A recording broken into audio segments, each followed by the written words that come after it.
Oh, I thought we were doing it. Hello, everybody! What's Huge case up? of muppetitis. Oh, right. God. What? Muppetitis? Yup. That's a Inflatable tube man. Hello, everybody. Happy Tuesday, and welcome to Wild Beyond the Witchlight D&D. It is so great to see you all once again. 2 streams on a Tuesday, back to back. Holy cow.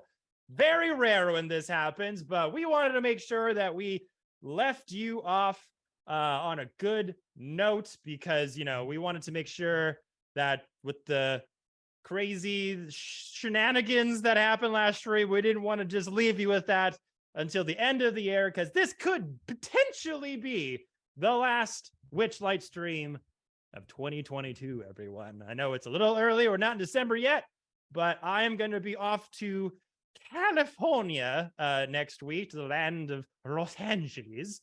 I don't know why I'm talking like Angela Lansbury, but we're going to be out over there having a good time, meeting a lot of really awesome creators over there. So we won't have a stream next week. And then the lovely Jenningsbrouwer will be in the land that time forgot, in Australia, doing fun, cool projects that he can't talk about what it is or say anything what it is, but just know it's cool, it's important, and he'll be over there. Maybe able to stream from Australia. We'll see if that can work out or make sense. He would have to stream the next day at noon to be able to stream the previous day at 5. So if there's time that it works off and maybe we can get one more stream in there in December, that would be awesome, because there's not much left, guys. There ain't many sessions left till the story is literally completed. We are entering into the final act of this amazing chaotic Feywild story that these amazing creators have put a lot of time and effort into, and I can't thank them enough.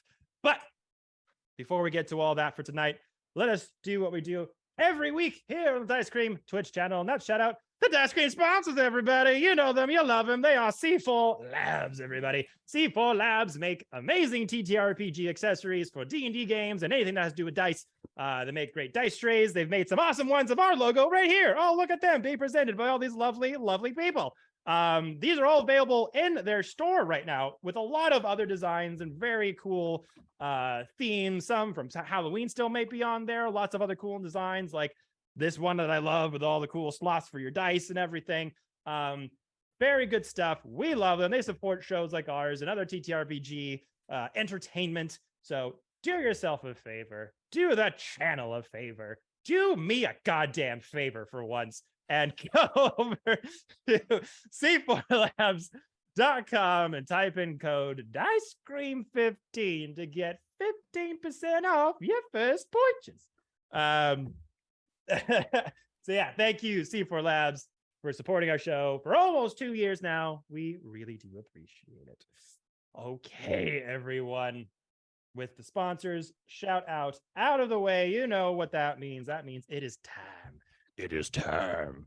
So, everyone, you know the score. You know what to do. Grab your favorite sets of dice. Grab your favorite snacks, as we are about to go into possibly the last session of 2022 before I we like do. that he remembers when I don't do it, but then forgets when I do. So... even before the stream, I was gonna be like, oh, Jordy, I'm gonna be on top of this. I'm gonna remember it, and I fucking before we dive in. How could I? Even though I do every single time because I'm a moron.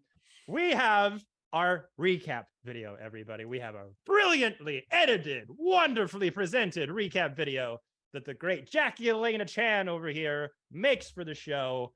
We love them so much. They are very important. My idiot brain of forgetting does no detriment to how amazing these recaps are. All right? I want you all out there to know. They're great. I'm dumb. The two are not connected. Okay? Roll the recap! Now, to catch you all up on what happened on the last session of Witchlight, hit it, Jordy Rose! Last time on Wild Beyond the Witchlight. So, How close is this mirror that has become liquefied? Kick her in. Lucifer wants to be as devilish as possible, spit in her face to hopefully make her blink, and then spot and kick her through. Oh! Snatch! Become solid once again as a portal opens up in that hallway and Endelin's body. All right, I'm gonna take out my hourglass, my own hourglass, the conjure elemental, and I'm gonna smash it and conjure an air elemental. And below you, you see raging, ramping towards your giant elemental is a giant ape. Skyla apparates back in her wispy form. I look at Wispy and be like, I point to Charmaine and I'm like, have fun. Her body just gets whisked into this natural tornado. Bavlorna uses polymorph to transform into a giant triceratops. That But is cool. the body is not big enough for that space they're in. So as the body grows, it falls and topples over. Word. Down to the first floor. Suddenly, the ape shouts out, "You are formidable, Monarch 4. But what are you willing to lose to vanquish the Hourglass Coven, I wonder?" Not your survival. Even if ending my life ends the life of one of your own, you kill me. Her life is forfeit. Lies. Moss, this isn't true. Wait. What is this whole thing about you guys connected? I'm as bewildered as you. Is a hollowed one. You lose.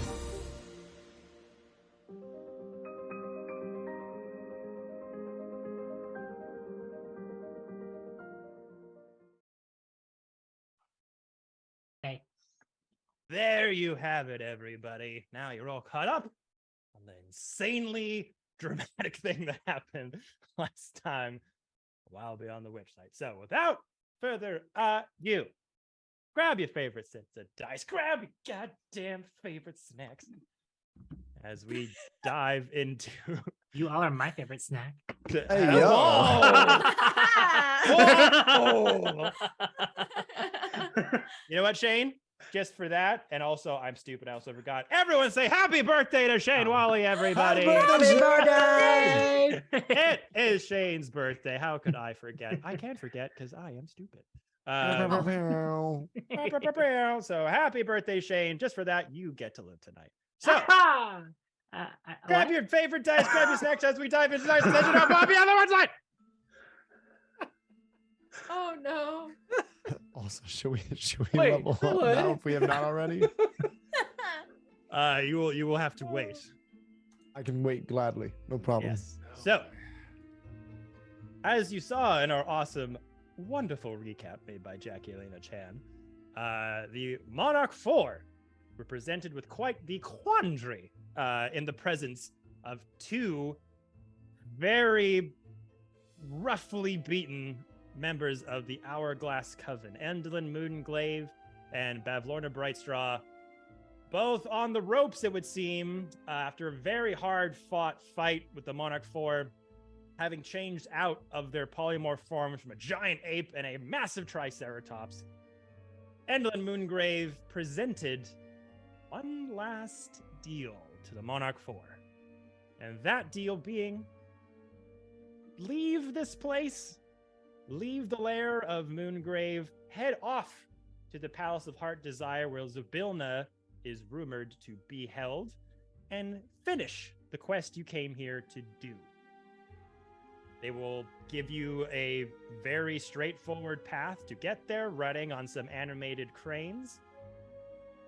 If you choose to stay and take on the Hourglass Coven, there is a potential that one of your own could pay the price. As it was revealed, that one of the desires lost from your friend Moss was that she gave her own life to see peace between her people and prevail in battle. This life, having been intertwined with Endelin's, the problem put before you from Endelin was, if Endelin life is no more, then Moss's life also potentially no more. So, Monarch 4, what would you like to do?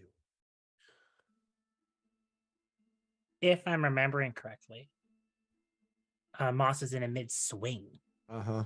That is also true. So, with Moss having sort of remembered these flashbacks, this deal that had been done from their past, Moss also, you all kind of were taking the high road in this instance, wanting to save Moss's life and wanting to just go to the Palace of Heart's Desire, telling off the two hags that we'll see you at the end of this and your lives are not forfeit. And Moss, the proud Tabaxi warrior that they are, thought this was a dishonor to their memory and to the way that they wanted to do things, leaping down from the balcony and striking Endelin Moongrave right in the face. And that is indeed where we left off. So we'll pick up there with Moss face to face with Endelin, and a loud crack goes across the face of Endelin through the veil, that skeletal frame underneath all of the black material. You just hear a loud crack and the jittering of a small little item falling to the ground as a couple teeth from the scald face fall down to the floor. Damn. And Endelin's face cracks back, looks towards you with a couple teeth missing through the veil, and just has that very familiar grin ear to ear. Good shot. Hit too hard, though. Might not be here if you do.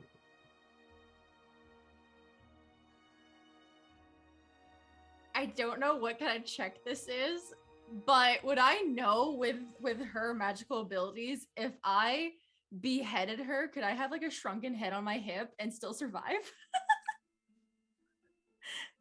Or does she have to be Just full God of Well, War right now. Just carrying that heavy.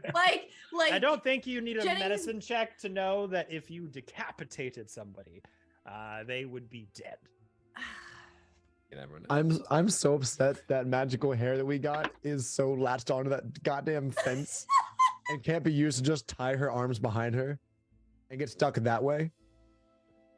You do, if you do recall, there is still a bit of rumble and tumble going down the lower levels of the Motherhorn as your call for aid was answered in the last session, as well as the peace you had bartered between the Correds and the Brigdock mines came to your aid, helping to tussle up some of the Darklings that were about 30 or so in the audience when you had seen them previously. And you can still hear some of the cacophony of battle down below. So, reason to believe that there could be a Corrhead hair strand around if you may need one. And also, wasn't there said that she uses the hairs for her contraptions in her area, and we just broke one?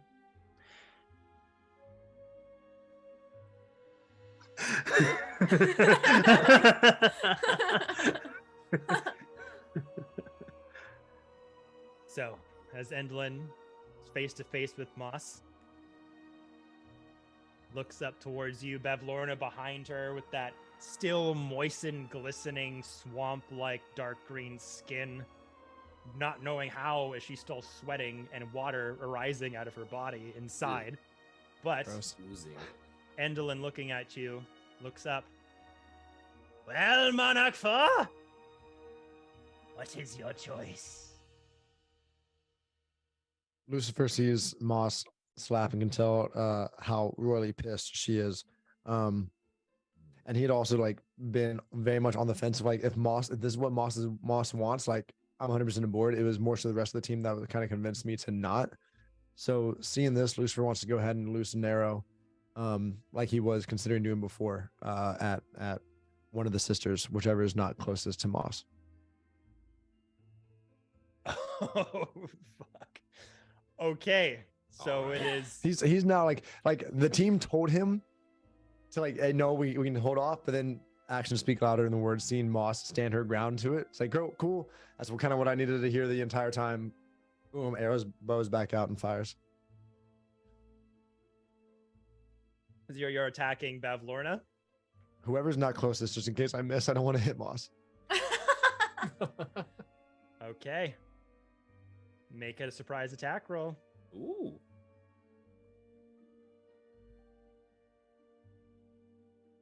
$15 plus 6 is a 21.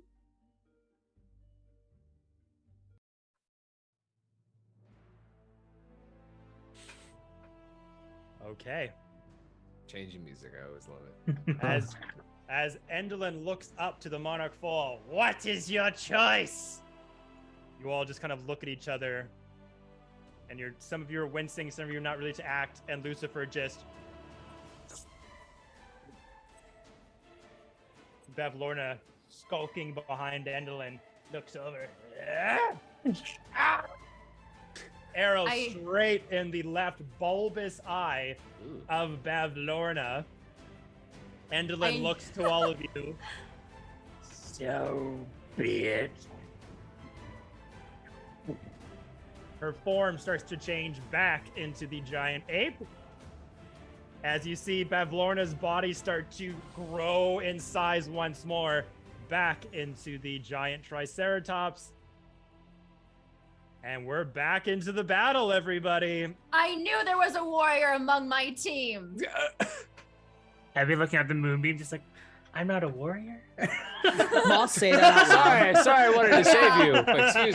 Excuse me. Sorry, I wanted to keep you alive. I apologize. What kind of life is it if, as we leave, she can go back on her word and kill me in front of you? Like I have no control over my life, and that's not a life worth living. And we have these two tribes literally currently in battle, helping us and taking a long rest. I'll throw hands. Pretty crappy. I'll throw hands, but I have in my mind what's gonna happen after. So can I throw myself off the balcony? Do you need damage, sir? You're gonna do damage. Yeah. Wait, what if you try and get onto the ape? Also, sorry, it was a 15 plus 4, which is a 19. I misread a hand axe for a longbow. 19 is still good. Great. So roll your damage. I'm just looking for my. It is plus 2. Great. So I need my D8. How do you get 6 plus 2 with 6 plus 5 is 11 plus the 2 from my bracers of archery is a 13. 13 just hit, so roll damage for both. That was the damage for the first shot. Sorry. Gotcha. Okay. Roll into shoot again. 13 plus 4 is 17. Nice. Yeah, that'll hit as well. Okay, rolling so 13 damage. Damage on the first one. Let's go. 6 plus 5 is 11 plus 2 is 13 again. Nice. Again. Okay. Oof. So as the two silver metalled arrows singe through the air, one stuck in Bavlorna's bulbous amphibious eye as the skin starts to break from her bones and falls to the ground as the Triceratops form starts to take hold. Another one goes right into the tongue as Bavlorna's mouth is starting to become agape and change, and right on the tongue, and blood starts spurting from the mouth. A loud roar changes from the shrieking of the hag to the gutturalness of this massive lizard, doing 2 massive hits, and like you've hit like a main artery, and you can see blood start to pouring down from the Triceratops. Can Lucifer cast darkness again? No, because this is a surprise attack, so you just have the one action to Make your move, and then we're going back into the initiative round as it was previously. Roger. Back to Endolin, whose turn it was to address you all. And she when this burns! was going on. Under Hey. moonbeam. And she burns. Okay. She burns. I am excited. Okay, so we got the moon here was on Endolin, correct? Yeah. Okay, so let's switch this back out.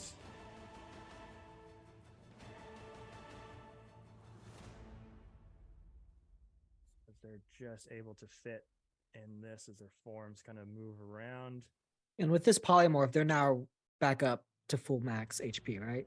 Correct. So all of the wounds and all of the cuts that you saw adorned on their massive forms as they regrow back into these animalistic formations. You see the skin perfectly fine the way it was before. The gashes and all the bruising and all the slices completely gone. Their forms are 100% back to the way they were.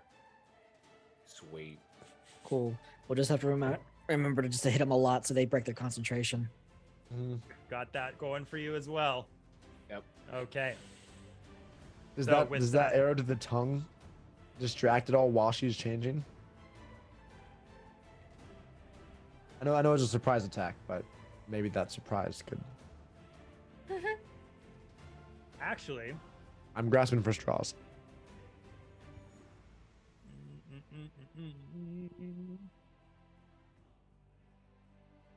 No, you're right. It's not her turn yet. So technically, it's still Bavlorna. Cool. I'm gonna just like focus on her. So you Go see. do have that hit on Bavlorna. So when it gets to their turn, they'll be able to polymorph. But right now it's on Endolin, so went back into the giant ape form, and is going to.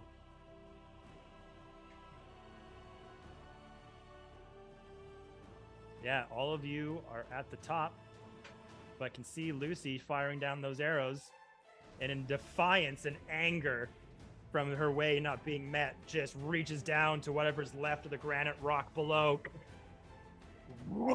throws that massive rock over to Abby, you. watch Oh out. my god. Does the ape take moonbeam damage at the start?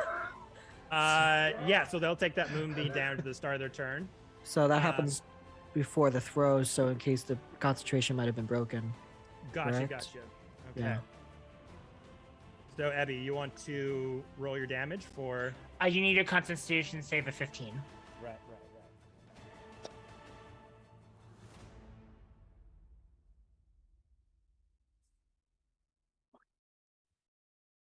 Do you take full damage? Yeah. Oh, thank God. That was low.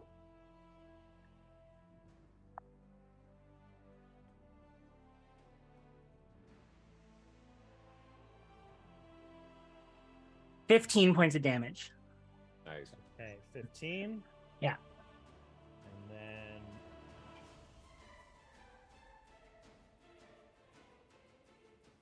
So I got to beat a 7 on my con save to keep the concentration on the polymorph.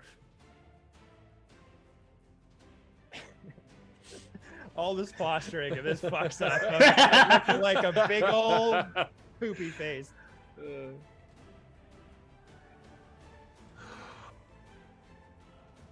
Oh no, you failed.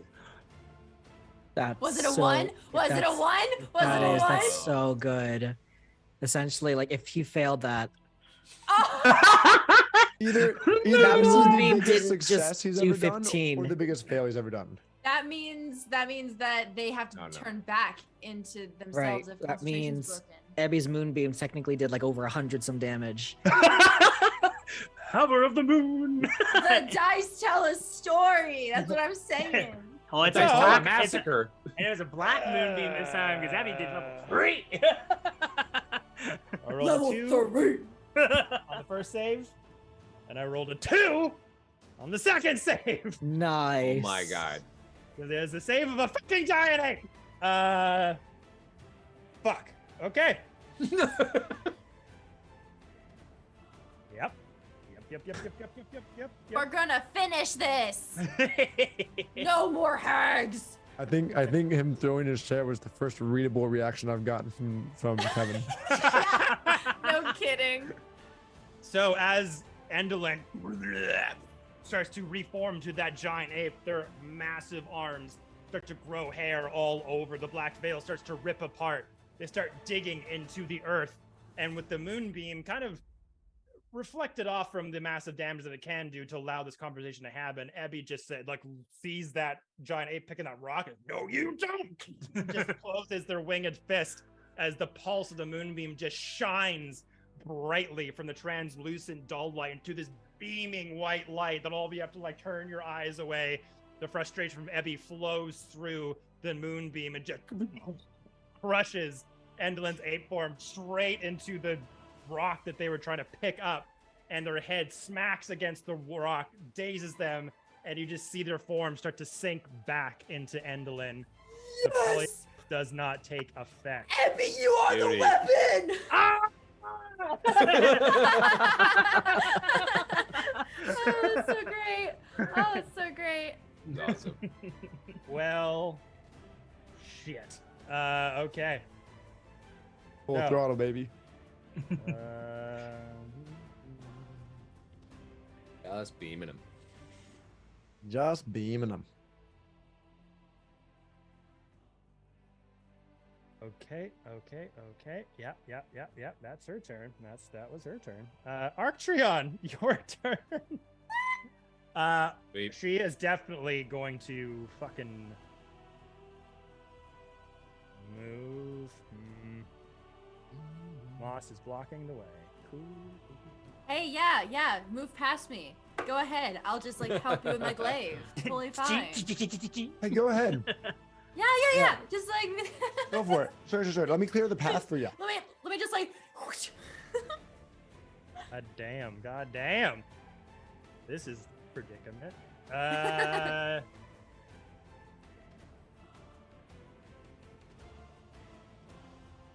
Yeah, no, they're gonna stay there. Okay. Archeron and Moss, you're up.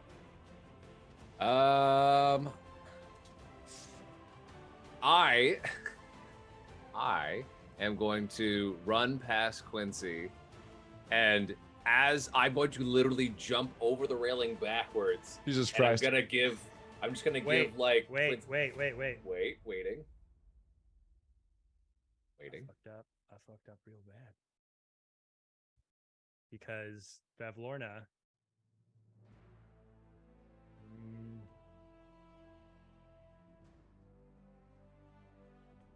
mid-sail, like I see like the storytelling and like Arctron as a character just like pause. This was just staring at Archon's right, the tattoo on his right arm was like, wow, that's pretty. It it reminds me of like when anime like breaks the fourth wall and they're like, stab it! Wait a second! Like Emperor's New Groove, where he's like, hold on a second, pulls down the curtain like a little marker. Yeah. Oh, okay. I'll noted. I'll do that when it comes to it. Okay, Arctron, go. All right, I am mid back toss off of the railing, and I just give a little salute and a wink to Quincy as I unhitch my axe, and I'm going to try to hit Bavlorna. Just an absolute. Are you throwing your axe from where you are, or are No, you I'm jumping down with it. All right, Body make drop. the athletics check. Athletics check. 12. Your paw catches. And Let me just see. It's a very loud meow. Where's my horn? I'm just rechecking what that check was when you got hit off the balcony before, which I believe.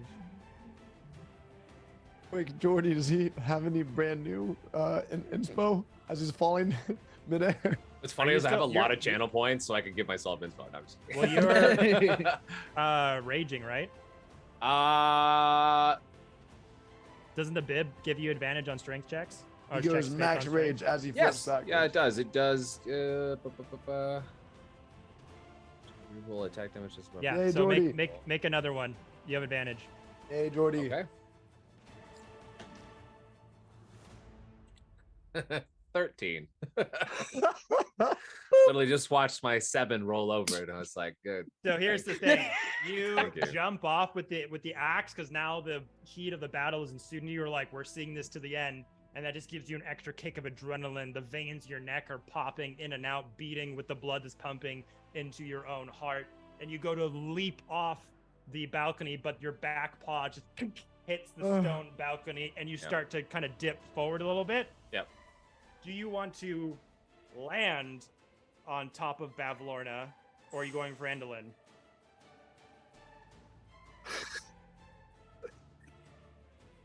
Turn the axe slam into a box. Oh god. I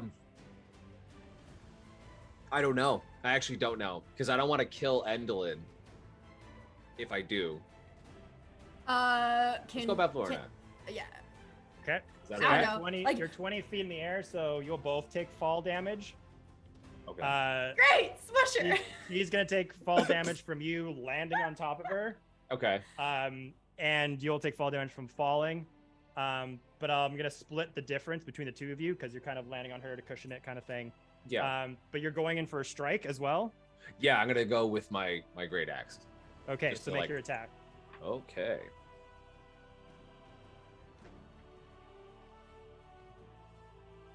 That 20. And I will show you the dice. And I will show you that. Oh, I rolled over. I'm so sorry. All right. I kid you not. It like rolled back to my tray. I'm so sorry.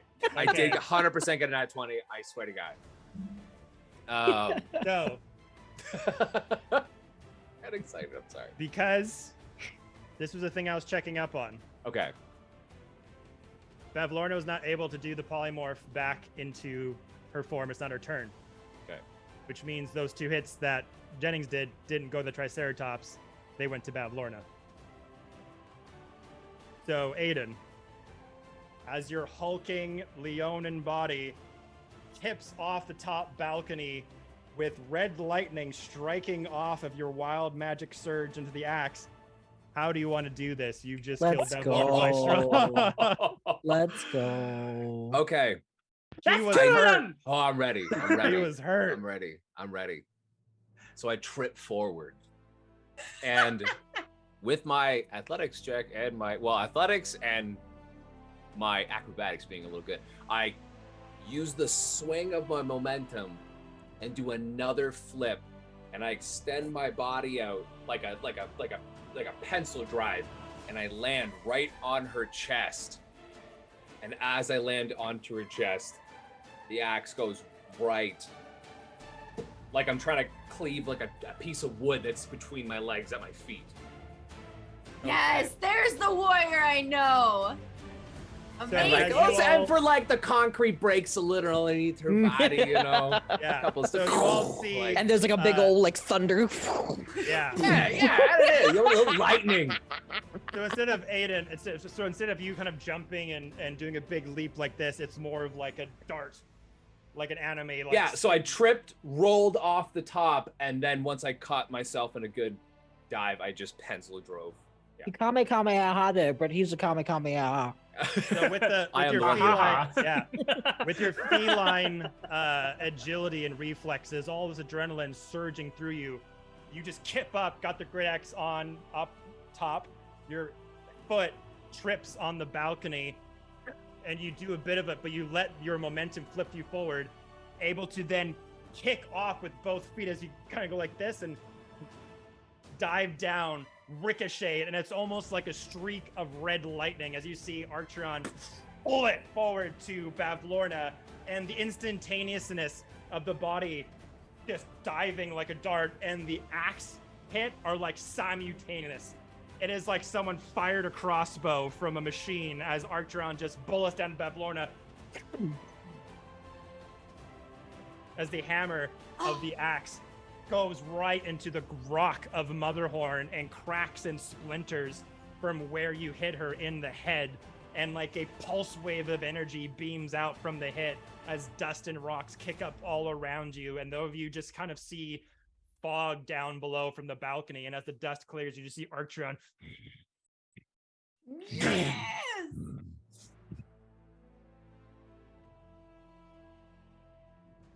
I'm just Holy shit! panting. I'm just yeah. He's just holding his action, his bow, just like drooling, just Oh, so slightly. You didn't even the axe head crippler. And you didn't even see, you couldn't even, look, it was so quick, you couldn't even hear Bavlorna go or anything. It was just literally like a crossbow going like whistling, and then a thunderous boom. And just a giant axe cleaved into the head of Bavlorna. Her head split in two, and oozing green and bubbling black blood just started to pool around Archeron's feet. And I just let out this just like monstrous roar up to the tower. And that is my turn. All right. What a Lucifer hears fucking... the roar and just quivers a little bit. Well, actually, wait, hold on. Do I have Daunting Roar still? No, I don't have Daunting Roar. I used it already. The thunderous boom as the dust settles, you see Archeon over Bavlorna's corpse, and Endlin Moongrave with the beam still pounding down from the top down. No! Is just trying to figure out what to do next. All right, Moss, you're up. Oh, let's see. I'm split between two actions right now. So player to my team. One, we came here to find the wish spell that Endlin knows for Will of the Wild. He can create wish spells. It's not just the wish rocks that we have, that they're actually that powerful spell. And two, I want to do a perception check to see if I can see if there's anything she endued my soul into, and see if I can take it from her. Okay. So I don't know what to do here. There's intimidation right now of, we just killed your sister. If you don't want to end up like her, then give us what we want. Or I do an action to try and find my soul. I'm split right now. So players, help me. You don't know what to do. I would do the insight. See if we can save you first, and then continue with our chaos. Just take the marionette. I mean, like, that's you could take the marionette. I don't know if it's like the second it leaves her hands, does it no longer become? Would that be an arcane check? Arcana check? So you want to try to discern if the marionette is tied to your soul? Yes, I want to do a check to see if I can find anything on her person that contains my essence. Yeah. We need to know if it's a Voldemort situation. You can go for it. So. This will be an action to do so. That's fine. I have bonus actions. Okay. Okay. So what check would that be? Also, where is she on the map? She's right there. Oh, I'm sorry. It's not loading for me. Oh, she's underneath the moonbeam. My apologies. Yeah. Okay, cool. So yeah, you can do Arcana check, investigation check. Okay. Even a history check. Hey, you said history, Arcana, investigation. Those are all bad ones. Abby can help. Abby can help. How? Abby's proficient in history. I don't know. This would be for her history. Damn it! I appreciate it, though. I do. Okay. Okay. I'm gonna do history check then. They're all the same, but fuck, that's a nat one. I don't see anything. I'm just so in awe of the mastery of Archeon's kill that I'm just searching for my soul. Yeah, you are.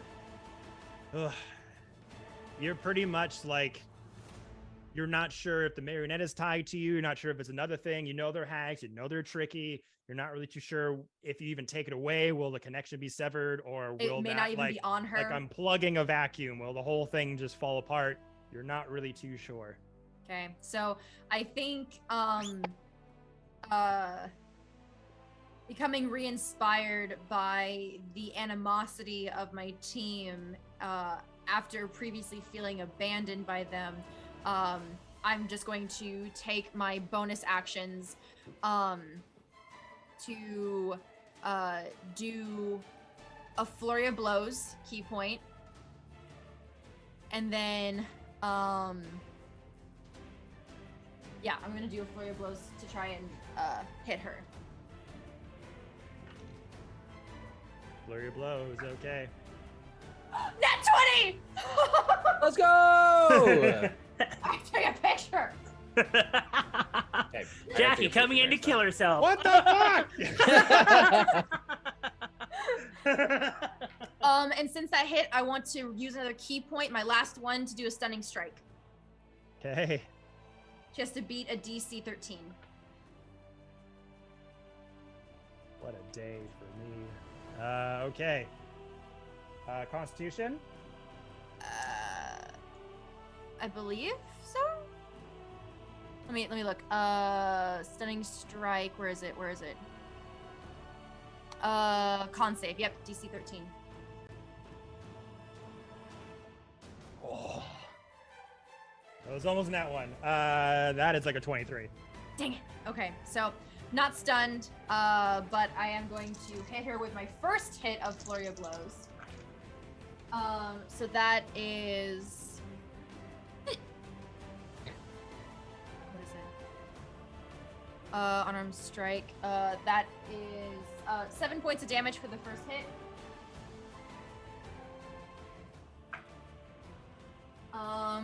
And then the other one probably won't hit. That was an 11 to hit. That'll miss, yeah. Okay. So I hit and I'm just slapping the crap out of her. Yeah, Where's my soul? You see the radiant moonbeam still shining down on them. Bavlorna's body is crushed under the weight of Arctreon, and then you just got her by the veil. Where's my soul? Punching through the radiant moonbeam as her body's just trying to support the rushing weight of radiant energy from above. Okay, and staying there.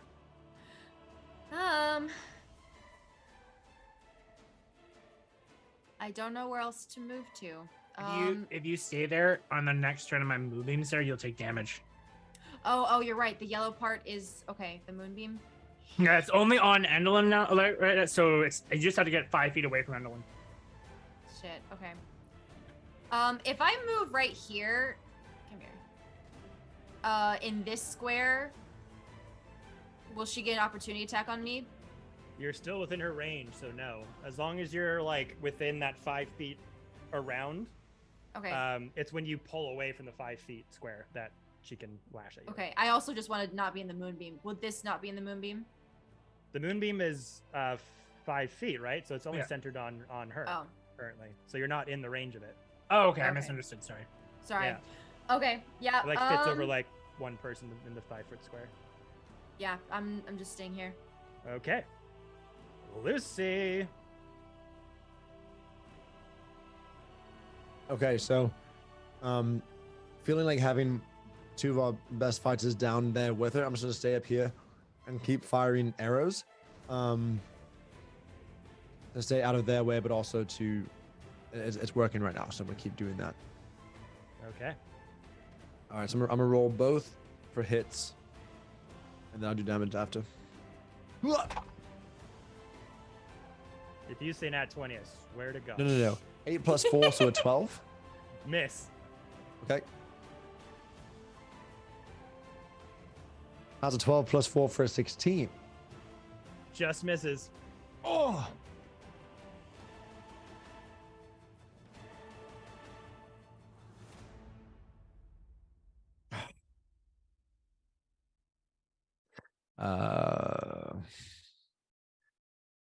Can I use Oh wait. I have a D4 inspo. Is that to hit or is that just what is that for? That is for whatever roll you like.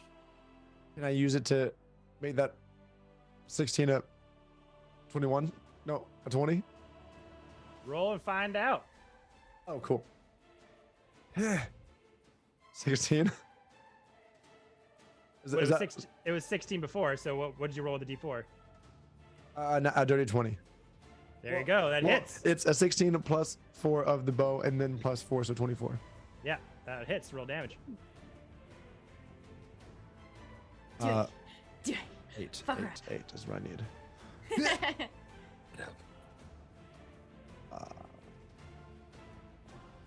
A 4 plus 4 is 8 plus 2 for my braces is 10 points of damage. 10 points of damage.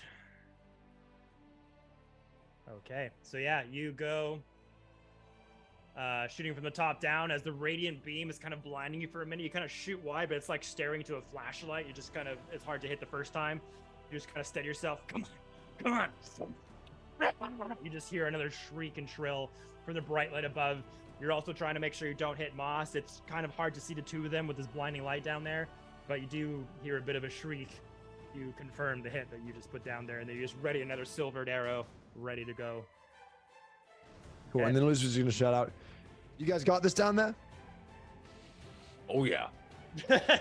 We're good. Cool. Lucifer's like, "Fantastic. I'm up here if you need me." He's like, just All right. Back top of the round, Quincy, what you got in your bag of artificer tricks? So Archeon left this room here. What do I see in this room that he like looking through the door? What do I see up here in this room? In that room, Mhm. there was a desk, I believe. There was some bottled lightning. Is there still a bottle of lightning in there? I left a few. You left a couple, yeah. Can I run in and grab one? Yeah. Okay, so I'll do that. So that's 5, 10, 15, 20, 25. I see, because Archon goes back down. I hear that scuffle. I grab the potion and follow after him. What does this look like in my hand? What kind of potion bottle is this? So the bottle of lightning kind of looks like a bottle stopper with like a cork in it, and there's just blue light radiating out of it, and just a lightning bolt that's kind of like bouncing all around in different directions. I want to chuck it at Endelin. Of course you do. Okay. Dodge this, motherfucker.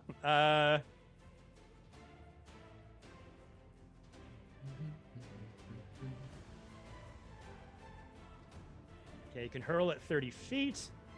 Okay, So make a ranged attack against the target. I can do that. I would like to use my inspiration because I still have one because within the last 24 hours to Alright. have advantage on that hit. That's a natural 20 on D&D Beyond. Ah! You are destined to take down these hags. Well, that 2d6 just became a 4d6 of lightning damage. Oh my god. Yes! 6. Are you rolling that, or do you want me to?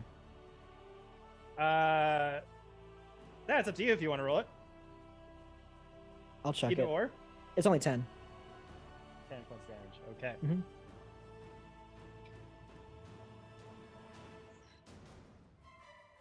So with the radiant beam, the punches from Moss, that's metal silvered arrows, and then Quincy just leaves for a moment to go to the door, then comes back. There's like a thunderous boom. Emanates from down below, and this blue smoke and powder just falls on the face of Endelin. The veil starts to rip and become sheer, and you see the full skeletal face of Endelin. Her garments are now getting shredded and pounded, falling all over the floor. Not looking good. Anything else? I figured it would be a bonus action to grab it and an action to throw it, so that's my turn. Okay.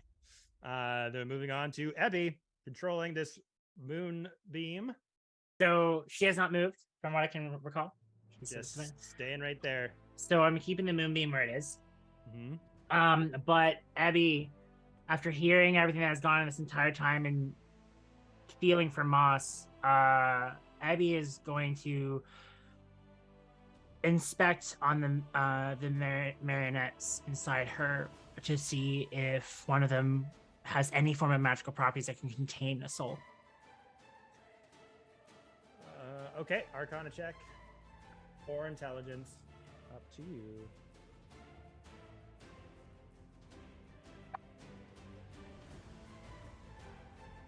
16. 16.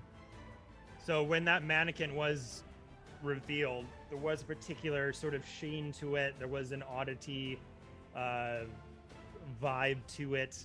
It definitely has some sort of magical property. Hard to know the inner workings of like soul magic and containing it though. Yeah. But just piecing 2 and 2 together, you know that it's connected to this whole tale that she's weaving for sure. Okay. Abby yells to Moss, is like, I think you should get the marionette inside. Gotcha. It has a glow. It has a glow. Cut it out. Kalima. Kalima. That gave me nightmares as a kid. Oh, Yeah. It was a little yeah. messed up, yeah. It was crazy. Yeah, I don't blame him. Who, out of you guys, who's the most hurt? I think you should keep up the ones that are down there in front of him. Yeah. Lucy's doing just fine. I'm 42 At a out of range, we're 46. okay. Okay. I'm 35 out of 65. Let's get you up. And Moss, you haven't really lost anything, right? No. Cool. So Abby is going to use his action and his bonus action to double heal Archeon. Oh, thank you. Damn. Oh, you can't bring back your unicorn right now? No, I'm still once a time. Ah, unfortunate. Since they knocked me out, it's gone. I can only do it Yeah. once every short rest. Unlucky. Yeah. Otherwise, that would be godly. Oh gosh, right? You'd be like a brig over here. Everyone gets up. You get a pack, but everyone else gets up. Everyone gets a pack. Okay.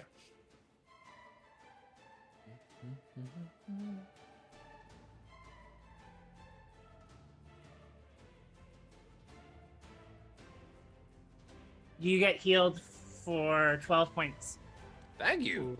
Damn. Thank you.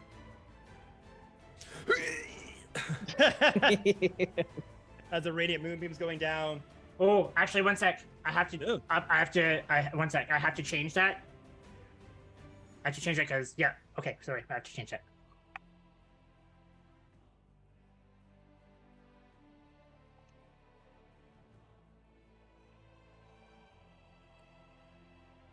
$16.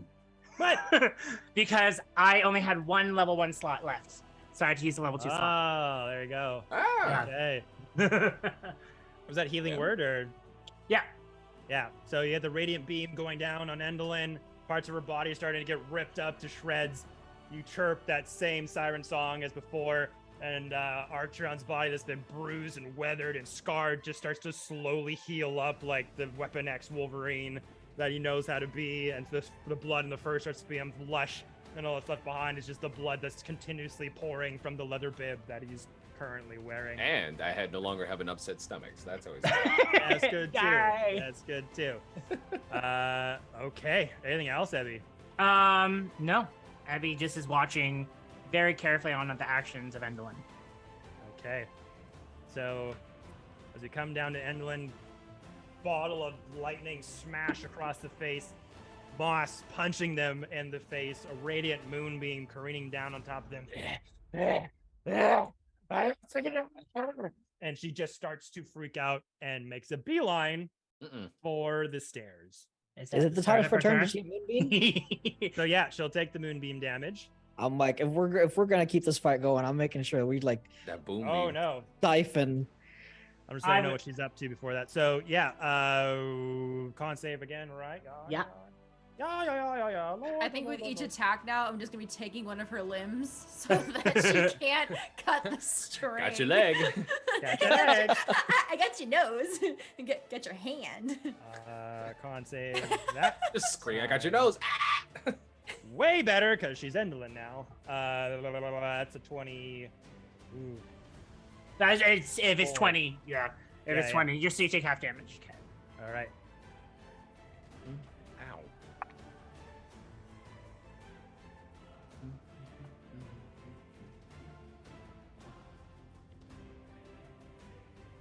5. 5. Okay. 5 points of damage. All right. So, with that, Endolin is going to run to the stairs to the lower levels. Moss, you do get an opportunity attack if you so do so. Can I make it non-lethal damage? You sure can. Sweet. DM, are we still doing? We get an inspiration if we get an at 20. Yeah. Oh, Yeah. nice. Also, do I get an opportunity attack because she moves away from me as well? Yeah. Cool. Kill her before she runs. So Jackie and Aiden also get an inspiration because of that Beauty. nat 20s that you had. Beauty. Yeah. So you'll get to, if you need it, you'll get the reroll. Okay. So I think non-lethal damage. I'm gonna use my quarterstaff instead because that's a +6. That's a dirty 20. So I'm gonna hit her on top of the head. Let's see. For 1d8 + 3. Okay, so that's 6 + 3, 9 damage. 9 damage. Okay. Bonk on the head from the staff. Oh, I don't have any more key points. Shoot. All right. Or else I would have done a death strike. Dang it. Come a locksmith. And Archeron going in for a swing. Does it have to be non-lethal? It doesn't have to be. I was just trying to Up get to more you. information out of her. Okay. No, do what you want. Well, I just don't want to. Again, I don't want to kill her before we get anything out of her, right? We can add it to the feat collection. She's not dead. We could. Can I tackle her? The Ooh. action. I think we confirmed that grapple is a part of the attack action. If Jordy Oh, Rose wants to weigh on that in the chat.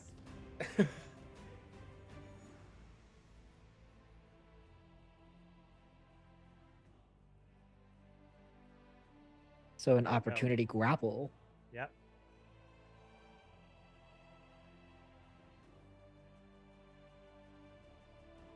Dang it. So yeah, it's either you're gonna grapple or you're gonna attack. Not an attack pull? No. I'm gonna. You know what? I'm a grappler. I'm a grappler. Okay, here we go. Do it. Get over here. Wow. All right, and you have fucking inspiration. Cool. Against the barbarian. Okay, so The raging barbarian. with a bleeding bib. Okay. Yeah, Here we oozing. go. No. Snake eyes. Oh, Dirty 20. what do I have to beat? That. I have to beat a 20. It's my strength against yours. 15 + 5. You Okay. get you have advantage on this. You have advantage on this. I got 11. I got a 15. But that's not. That's just 15 straight, or do I add? Is it a strength check? Is it? It's your D20 plus your strength mod. Well, that's my strength mod. Oh, that should do Oh, it. that's right? 20 on the dot. That's 20 on the dot. I was like, Now oh, who's shoot, the monkey? 15. Monkey. Can I literally as I'm over the other witch's body, just like look over with like eyes aglow. and like Yes. all fours run and just dive on her. Oh, he didn't hear it. It's okay. I will be tackling. I'm a body this witch. I'm a body. I'm a body this witch. I will Reinhardt her into the wall. That's right.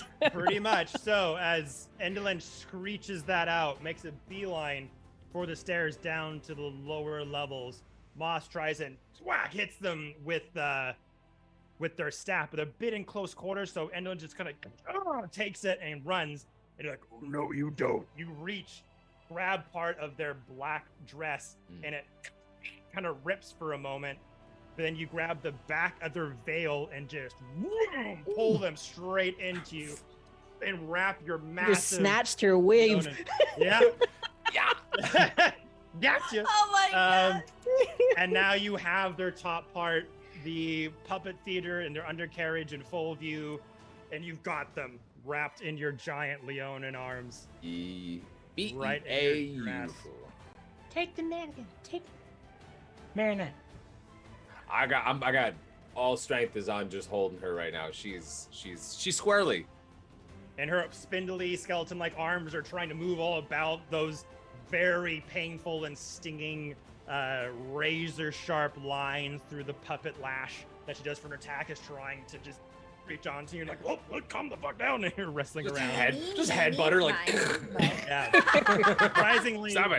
surprisingly, really strong for the frame as well. For being literally a bag of bones. But okay, so you've got Endolin wrapped in Arcturion's arms. Hold me closer, tiny dancer. But they were just moving. They have not done an action yet. Uh-oh.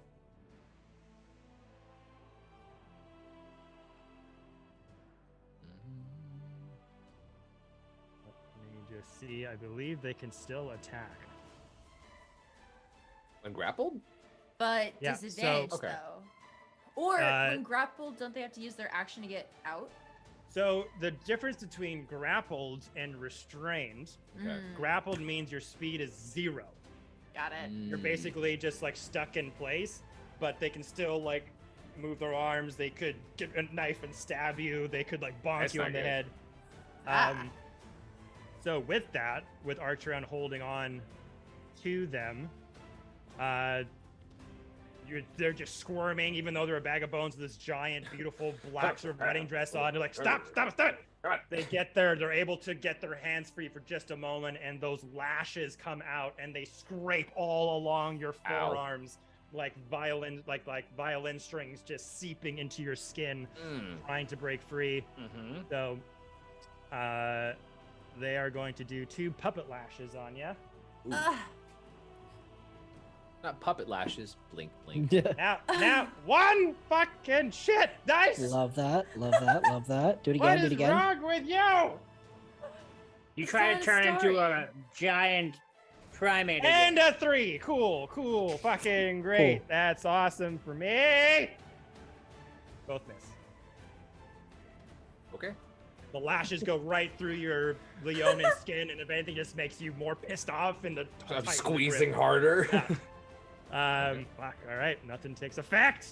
Archeon, now you get to respond. Oh, I get to respond? Oh, she's getting an unarmed strike from my skull. Yeah. I am. All right. Yeah, I'm a headbutter.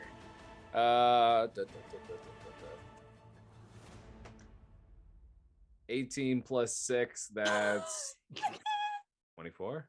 Yeah. You get advantage because she's grappled, right? Not on attacks. It's just their Okay. speed is reduced. Restrained is the one. where it's Restrains the like- one. Okay. Yeah, because that's like Thank you you. know equivalent of like a rope wrapped around like your arms and your legs, and you're kind of stuck. You can't do anything. Grappled being like your movement is 0, but you can still like try to move and wiggle Wrestling. around. Yeah, Gotcha. wrestling.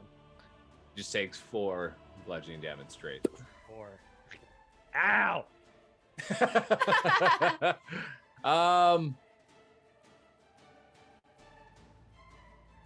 I What can are do this you because doing? my last wild magic, or sorry, my Yeah, my wild magic was the lightning bolt through the chest. So if I grapple her, I could shoot you're her gonna with Iron a jolt Man? of. I'm gonna jolt her with a huge chunk of lightning. Yeah. Do it, do it. Let me just make sure I know. If it's a ranged attack, it would be a disadvantage because you are so close.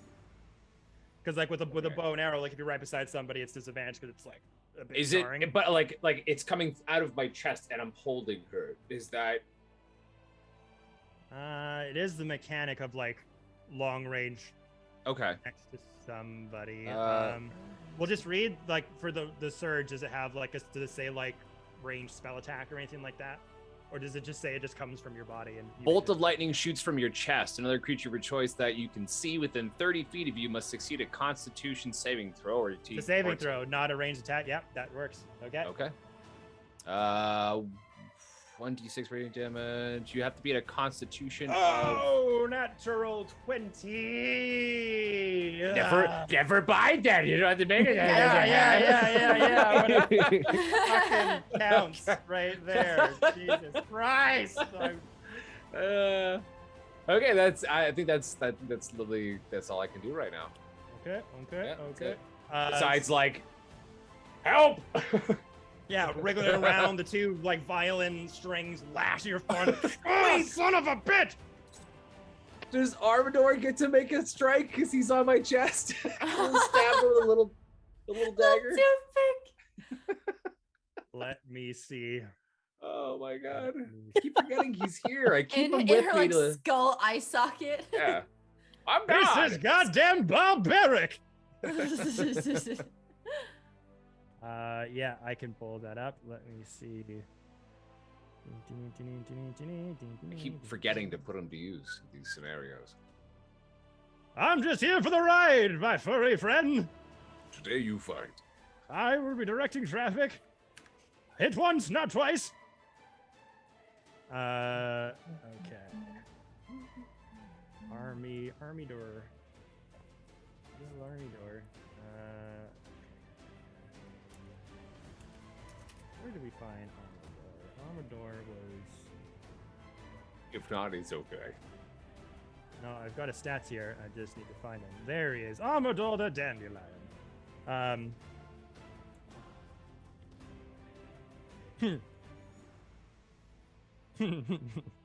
Yeah.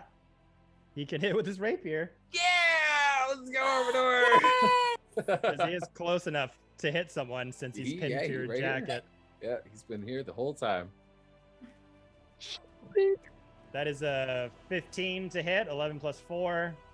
AC is 17, so does not hit.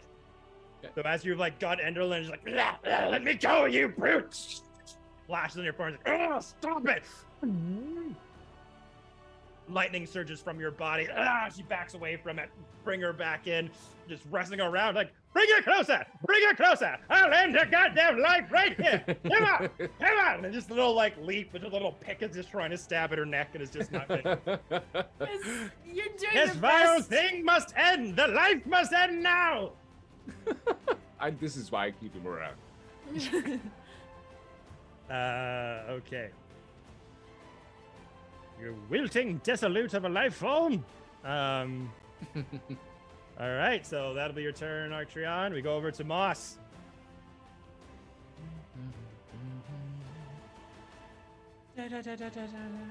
With Archeon holding her, can I see the marionette? Yeah, you can kind of see it as the wafting bits of black material kind of flapping back and forth, holding her there. You see the exposed undercarriage. Would I need to do an attack to try and get it, or? Wouldn't be an attack. This would be you trying to snatch it from them. You know that there are strings attached to it. So it wouldn't be like I got it. You could try to grab it, but there are strings attached to it still connected to Endolin as well. So there'd be like the snatching part of it, but then also like the cutting of the strings. Okay.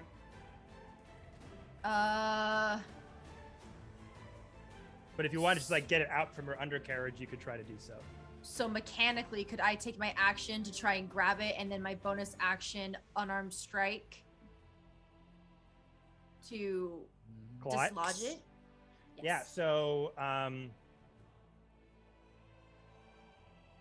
it would be I believe contested dex check for you to be able to snatch it from the undercarriage as Archeon kind of rustling around with her. She's like moving her torso back and forth. So we'll do that first. So just like strength, like grapples, contested strength, contested dex to try to snatch something from the other person. Okay. Okay, here we go. Dex check. Yeah, just D20 plus. Fuck.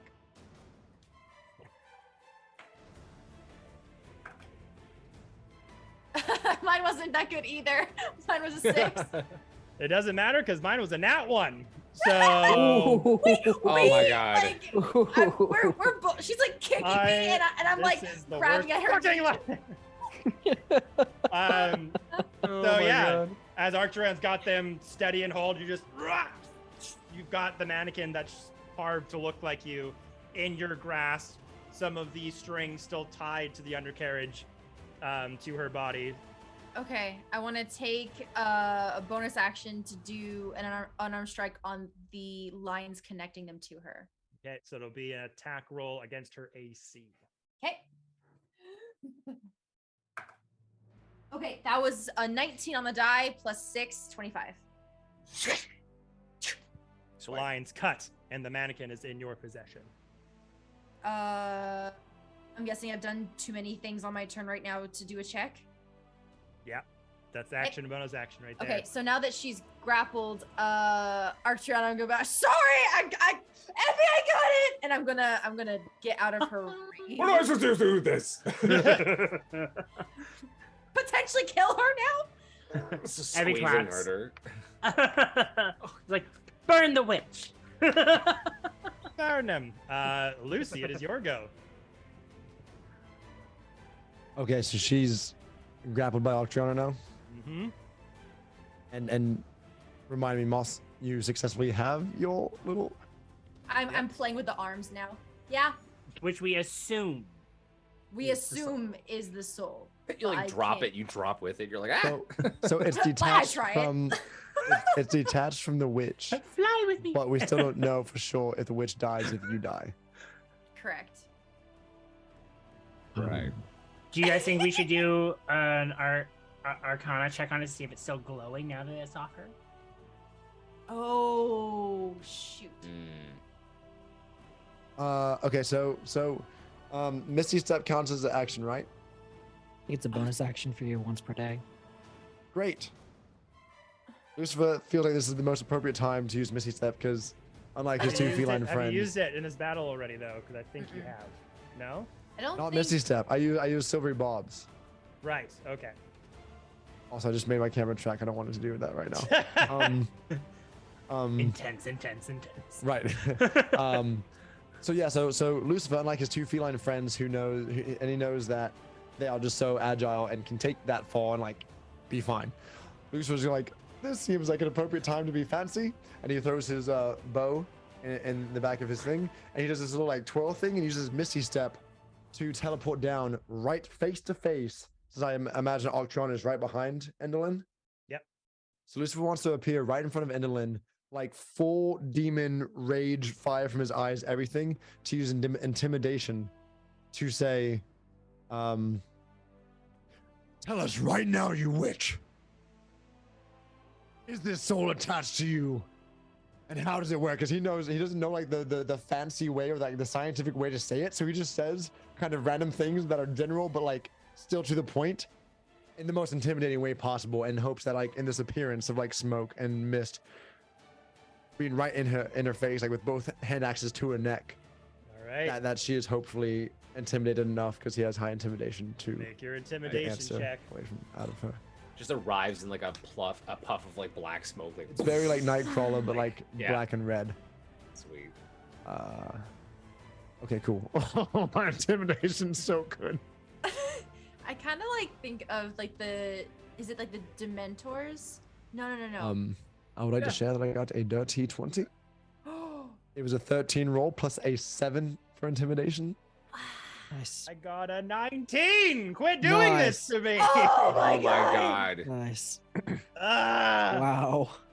Wow. Okay. So, Lucy, as you look down to Endlin being held by Archeon, you compress your metal bow into a shorter hold, put it in your back sling, eyes glow red, black puff of smoke emanates down in front of Endlin, and your size just grows 3 times bigger. The shadows and the lighting and the fire just kind of glow and simmer all around. The radiant red light from your eyes get brighter and brighter as your stature, almost like a trick on the light that's being done in the room, emanates from your being, and your voice goes down 3 octaves lower, saying the words, tell us if this is her soul kind of thing? It was pretty much saying, is it attached to you? If you die, does it die? It's pretty much like getting the answer of, and how's it Edwin work? looking at you, and the fear from those hollow skeleton eyes, even though there's nothing inside of them, you can see the tremblingness from her frame as her worries are starting substantially getting higher and higher. No! It's not in my possession anymore. It's Okay, I'm sorry, your We mic- lost a little bit of what you said in the lost you mic. at the end Oh, there. sorry. Amazing acting. Amazing. Beautiful. Yes. But the microphone couldn't pick it up. No. As she screams, she goes, "No! It's not a part of me anymore. It's ours now. Leave me alone." so he just found out that it's not attached to her? He's fucking terrified of you right now. Yeah. Great. Lucifer just peers over his shoulder, just into Moss's eyes, to give a look of like, what do you want me to do? 'Cause he's got both hand axes at her neck. Fantastic. He sees that from her, turns back, and it's just ultimate, like the closest he's ever resembled to his father. And just takes both hand axes out and is gonna go for a swing to go like literally just barely cross each other to try to slice her neck. And as the axes get raised and red flame starts to emit from the blade, Endlin kind of looks at you for a minute, cocks the head, and goes, "I see the resemblance." And Lucifer, for the first time, his smile broadens. And he says, in that like resonating, crazy voice, "For the first time ever, it's an honor to hear that comparison." And then he will roll his hits. The first for the hit is 13 plus 6 for a 19. That'll hit. Nice. And then that one on the second one. All right, so the first one hits, but the second one doesn't. Mm-hmm. And then damage is a d6 plus 5. Okay. I adore everyone here to see him. It was very funny. It landed on the bottom of my keyboard at an angle and slid down. And it was a nat 1 initially. It slid down and fell to a 3. So it is a 3 plus 5. So it is 8 total points of slashing. All right, once again, as you reach down, loud scream goes as your blade breaks through the various black garments of Endlin Moongrave. Parts of her bones are sort of chittling on the ground and falling like fallen artifacts. Bits of sheer material are wafting down from the constant moonbeam radiating down on their body. They ain't looking good. Okay. Whose turn is going to be up next? It'll be Quincy. Before the end of the turn, because I think I still have movement, Lucifer like just glances up at Quincy with the eyes and the smoke coming up, and he says, "Would you like me to get out of the way?" No, you're fine where you're at. You're fine. where you're Fantastic. at. Just turn straight back, and the eyes continue to glow, staring straight into Endelin's being. You're fine where you are. All right. Quincy, what would you like to do? I want to look down because I'm not jumping down there. I wouldn't be able to survive it. I will catch you. Die, you son of a... So she's currently grappled, flanked by like 2 of my other party members and the moonbeams from Ebby. I want to call down and be like, "Better end!" Does she look at me? Mm-hmm. I want to use prestidigitation to create a small illusory object in my hands. I want to create an eclipse in my hand. A small illusion of an eclipse. Okay. And I hold that up so she sees it. And I want to hold it in my hand while she can see it for my turn. And be like, I think this will suffice. And I pass my turn to the next person, holding the eclipse there. She looks up at you, and as intimidating as Lucifer was, and as horrifying as witnessing the murder of her sister was, this is the most terrifying fucking thing she's seen in her entire life. And almost as that weird remark from Endelin sparked something in you, Quincy, as almost like she was egging on Lucifer to go in for the killing blow. Without the presence of any eclipse around them. And all of the riddles and all of the whispers and all of the texts you've read that have been alluding to this connection with Endelin and Eclipse somehow in some form. Archeron, in your grasp, Endelin just no, and she just starts freaking the fuck out, like someone with arachnophobia seeing 1,000 spiders in front of them all at once. I hold it up and I'm like, now you can go crazy. Okay, you were right. I owe you a drink. It wasn't the carved moon in the basement. I get it. We need to make decisions. But that's my turn. I can't do a bonus action. I just Okay. hold an eclipse there.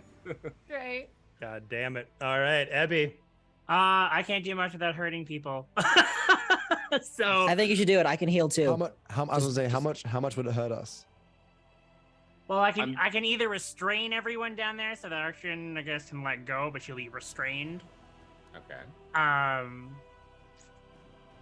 Or I can just wait. No, I can do something. Give me a sec. I think hold on, let me just double check it.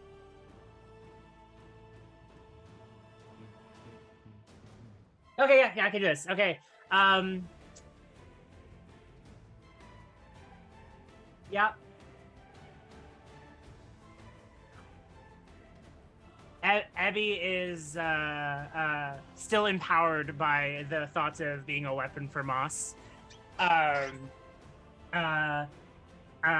With his other hand that's free, and he creates a dark circle around Evelyn and withers her with Wither and Bloom.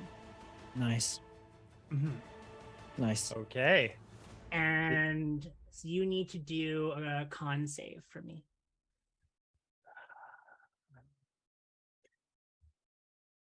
Oh, I no. finally won one.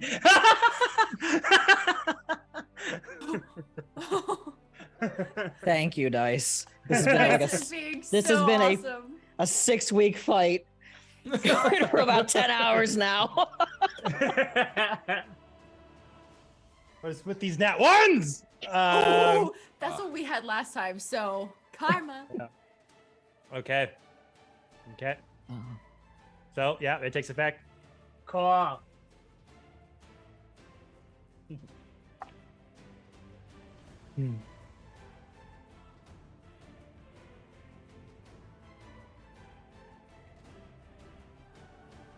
So you take 5 points of damage, 5 points. Okay. and I force Archeron to heal. Use one of your hit dices to heal yourself up. One of my hit dices. Yeah. Oh. Yeah, when you do short rest, you should say what hit dice you have, like a D10 or a D12. Ooh, sorry. Where would I find that? So top right corner, it'll say like short rest. Yep. Yeah. So if you click that, it'll say hit die should pop up. There you go. So just roll a 12. D12. Okay. There ever was a time for 12. No, fuck you! Hold on, I adore this taking a photo. If there was ever a session to fucking go out on 2022, the one where the party crit every time. Oh, that's poetic. Ta-da. There you go. Yay, healed to all. Damn it. And right. I am literally 2 points from full health. Fuck. Yay! All right.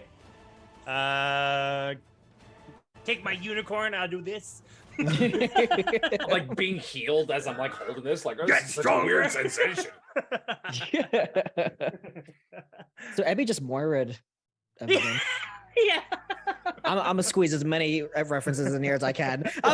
Just So Abby, as whether- you're up on the top balcony and you're maneuvering the nature inlaid in the stone home here of Endlin, with your feather plumage dancing around, you're able to make a few vines erupt from the various cracks and craters made in the stonework from the giant ape and from Arctreon and all the attacks that have been going on.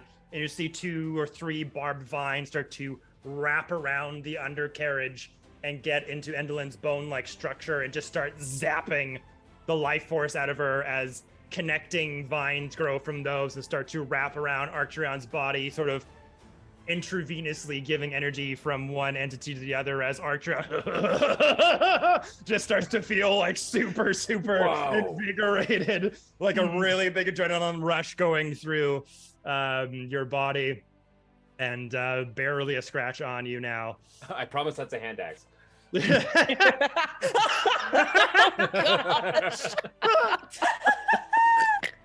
Don't cancel us, Twitch. Okay. That's gonna bring us to Endlin in a fucking pickle. oh gosh. Polymorph was twice a day. Planar do shift that. was already done. Plane shift was done. All I got left is try to get out of this grapple and continue to try to make a beeline for it. Wait, moonbeam damage. Oh yes. Oh yes. I mean it. I think it was con 15. Fucking 2! Let's go. Gosh. I wish you could be here to see the rolls that I am doing. Because you can't make this shit up, ladies and gentlemen. This is fucking... I don't know who snuck in here and did some crazy little witch voodoo dance to my goddamn rice. I didn't switch yours for weighted dice at all. So. No, Yeah. no. Absolutely. You would be the one closest. You take 16 points of damage. Okay. Ooh. Son of a bitch. Okay. Okay, well, ow! And then I escape from Arctreon's clutches. I hope you do, so I can get an opportunity attack and cleave you in twain. I might as well just let you go. It's like, where are you gonna go? It's like What are you gonna do? Playing with a mouse at this point, just like Yeah. pounce. That this is my- is 22. What would I have to contest? Strength I have to check. just have to- Oh, strength check again. Advantage. And do you still have inspiration? that's- 16 plus that's 21 for the first one. Let's see if I can- Ooh. 13. No, so it'd be 21. Oh, okay. So I had 22. What's that? I had 22. So I get freed. Yes. Okay. For that's fine. now. Oh wait, yeah, good, yeah. Did you use your 20 inspiration? The next one you got? Oh, I thought it was just gonna use his D4. Oh, the inspiration from chat. Nah, I'm gonna let her go. Yeah, just to see what Nah, I'm happens. gonna let her go. Oh, oops. Oops! We'll allow it. Let her move away from you again. Oh, gotcha! I'm gonna get you. I'm gonna get you. Every opportunity attack just comes again.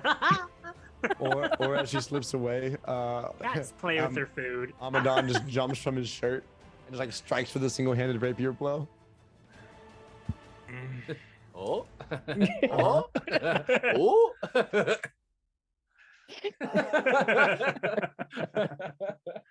Oh. Fuck it. I run. Do your Love you, worst. Love you, Kevin. Do your worst. Love you, Kevin. Oh my gosh.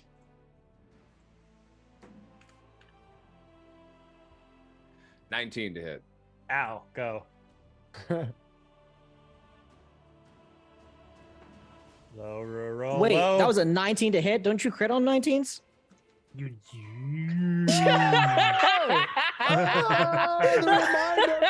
Quincy knows all our character secrets. Don't forget, you're gonna kill her. Kill the hag. Kill the hag.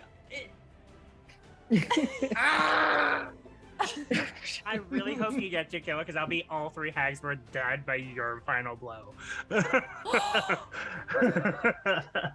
The revenge of the true. Leonin would become Yeah. full circle. So we'll do the double the damage. So that's 6 plus 4.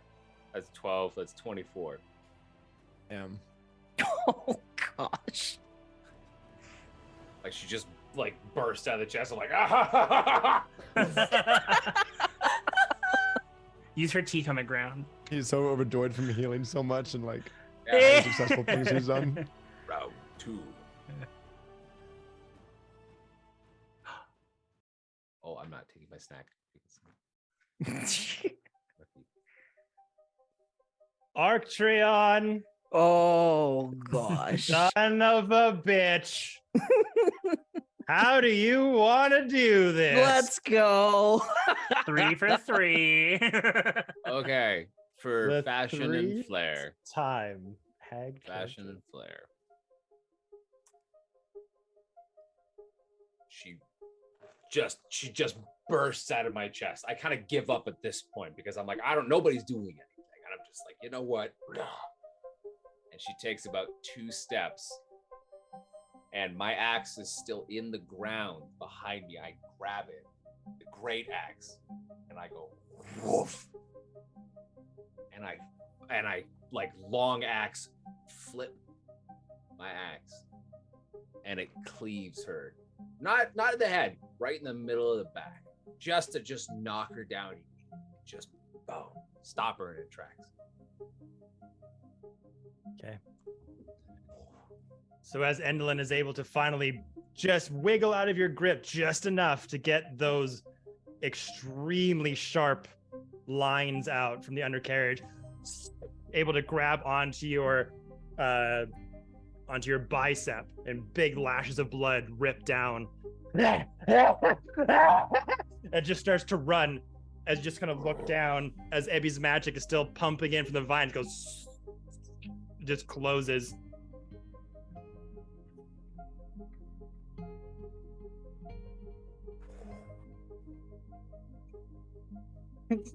Whoa. In slow motion, as his and her little feet are skittering around for that giant undercarriage, and the axe just almost like a ghost wafting through a wall. It just passes through her as this twang from the metal merges in with the stone, the handle slowly reverberating back and forth, and she just slowly starts to slow down.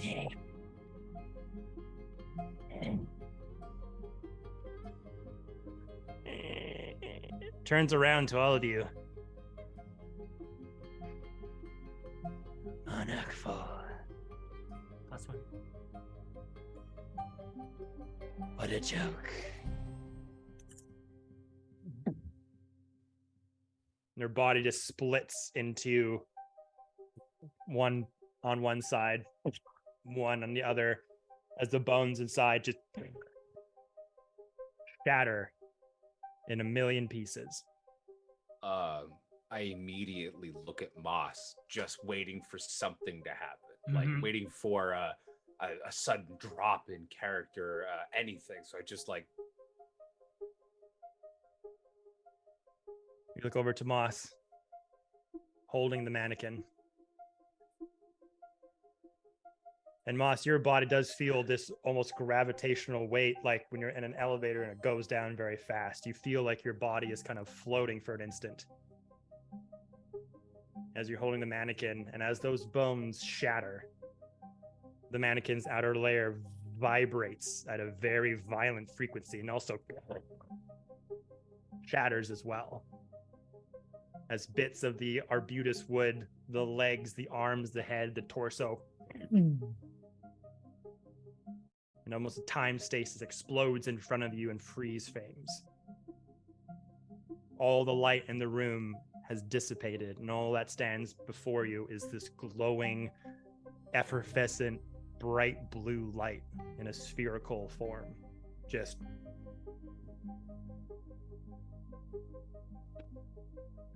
floating in front of you. Oh, that's my soul.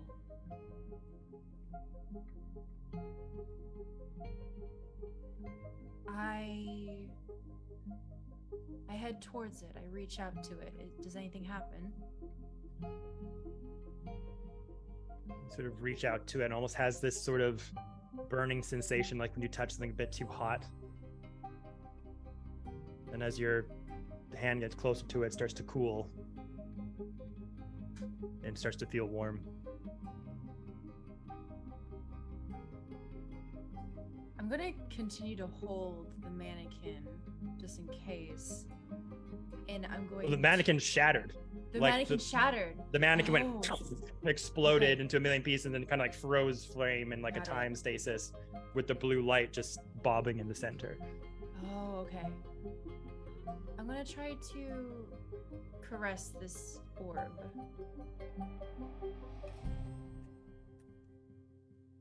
Does anything happen to me? Just holding it in front of you.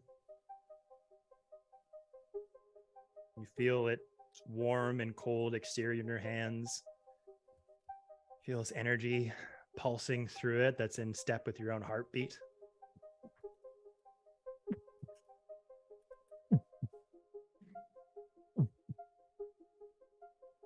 And you have a sensation, an instinct to bring it to your chest.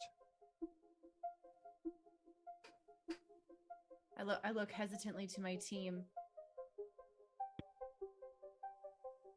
I don't know what will happen, but please know that I am so proud of you and so thankful that you guys chose to help me in my final moments, if this is it. I take it and I put it to my chest.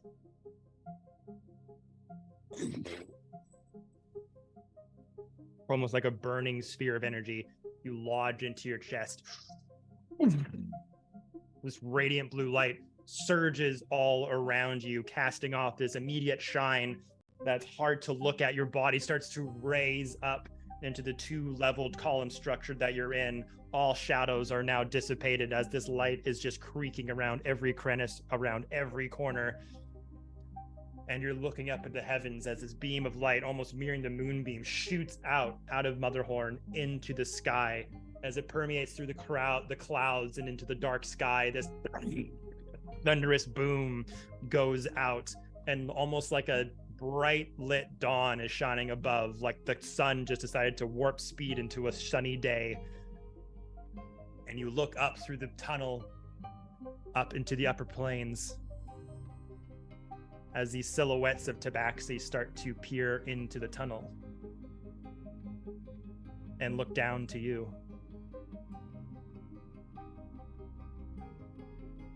And they all start to reach out their hands towards you.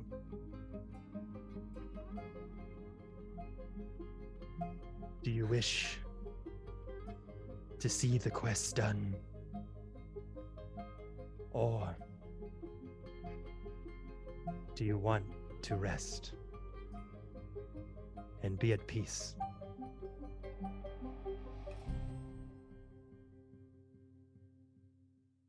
I look back to my party.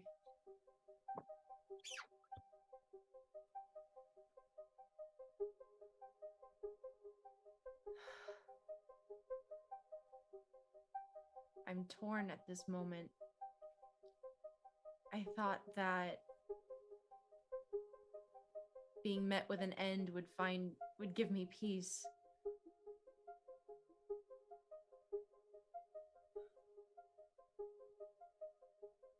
But I still wish to live. Is that wrong with me? No. No, no, no. Your sacrifice was a noble one, noble one, noble one. You've earned the right to choose your own path now.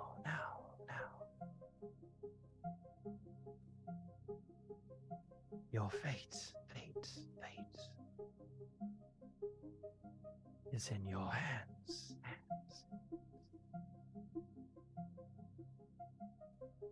When you're ready, we will be waiting. Thank you for all that you've done. Thank you. I will make you proud once again. You already have.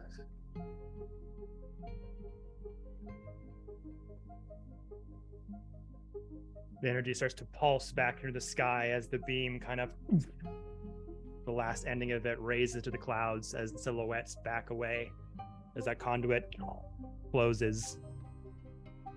And the radiant outer layer of light starts to cool down, and Moss's body starts to float down to the stony ground as the rest of the Monarch 4 look upon you. And your feet touch the ground. The light dissipates. With your eyes closed, you open them. And that's where we're going to take our break. So, I'm gonna get ice cream. yeah, holy fuck, guys. You killed all the hags, you sons of bitches. Holy guacamole. That was Fine, so man. good. And now Elizabeth's Oh. next.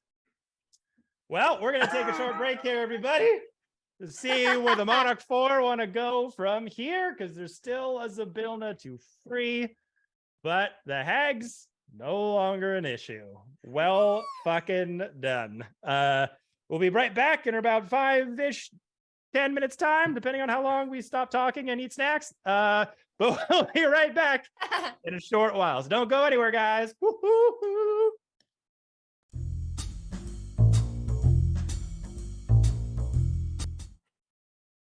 We are back, everybody. Thank you for letting us refill the drink, stretch out the legs, and also level up. Because your party, your Monarch 4, have indeed leveled up.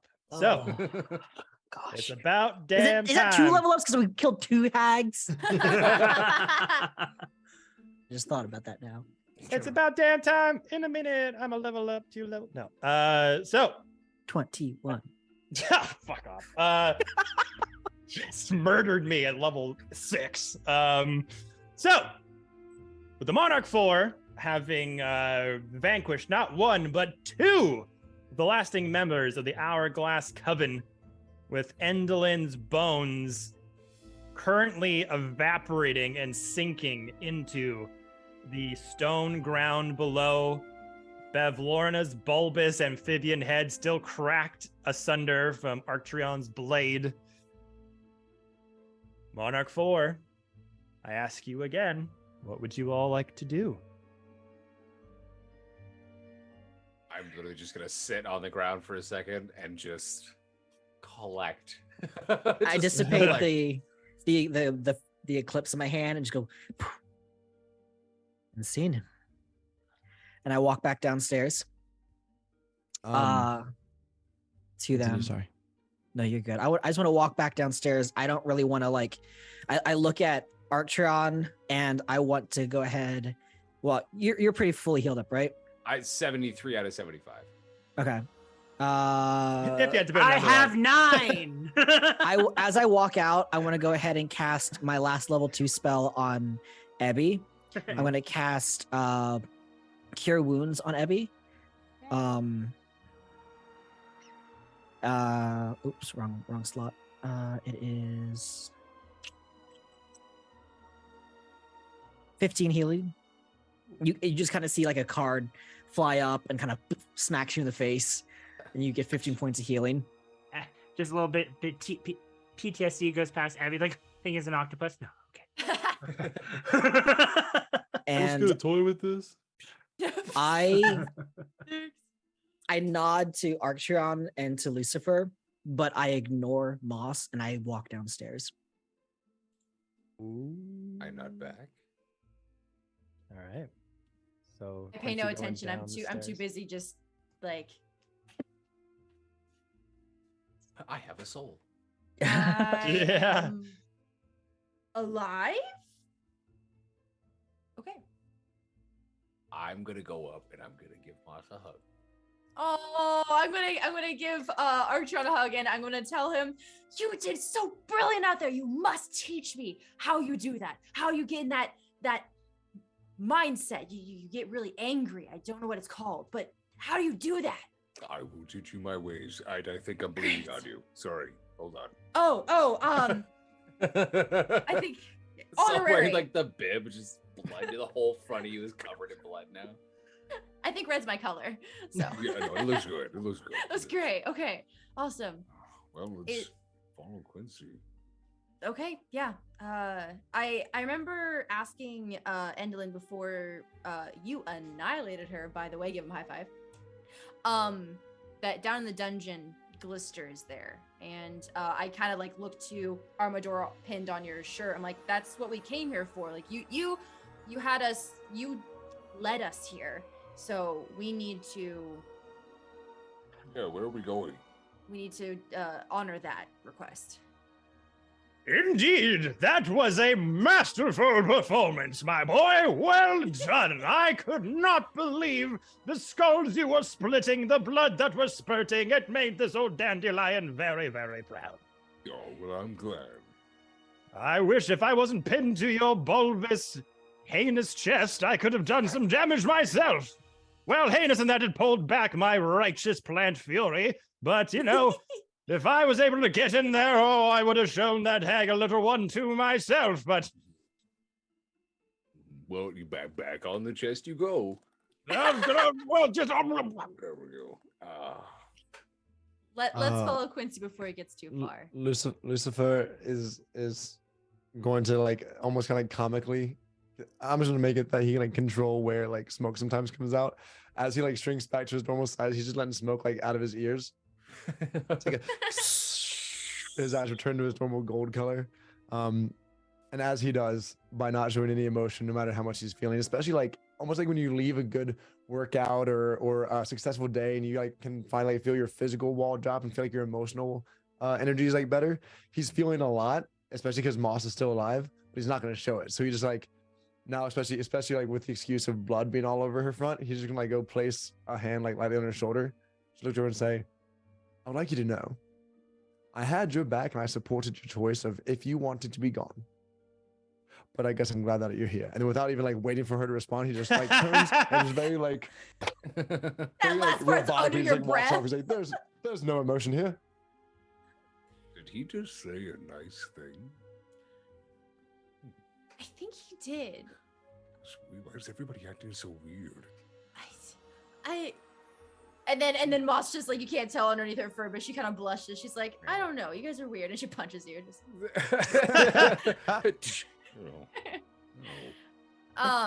Where's Evie? Abby was still up top. Hey! Evie, come here. Okay. I'm proud of you. Evie gets all warm and fuzzy and just like flutters safely down and starts falling from the rafters this time.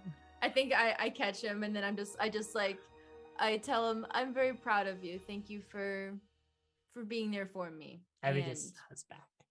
yeah, thank you Yeah. for being a weapon. Okay, and now I walk away. I scoop up both you guys and start walking out the door. Wait, Evie wants the bone. Oh, you want the Oh, bones?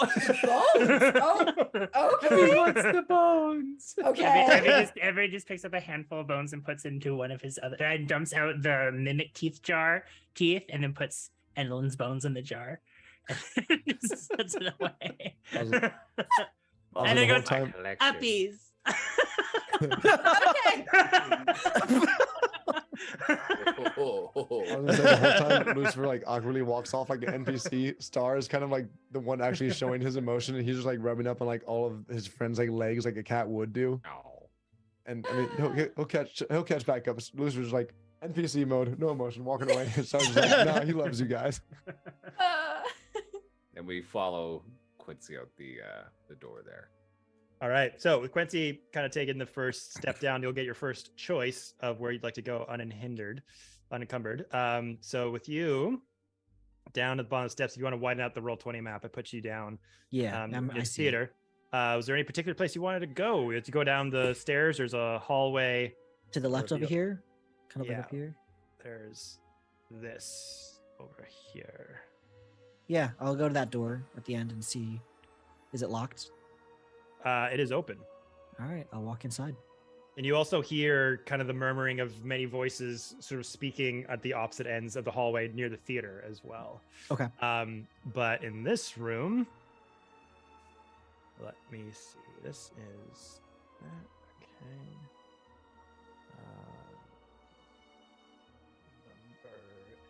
Number 8.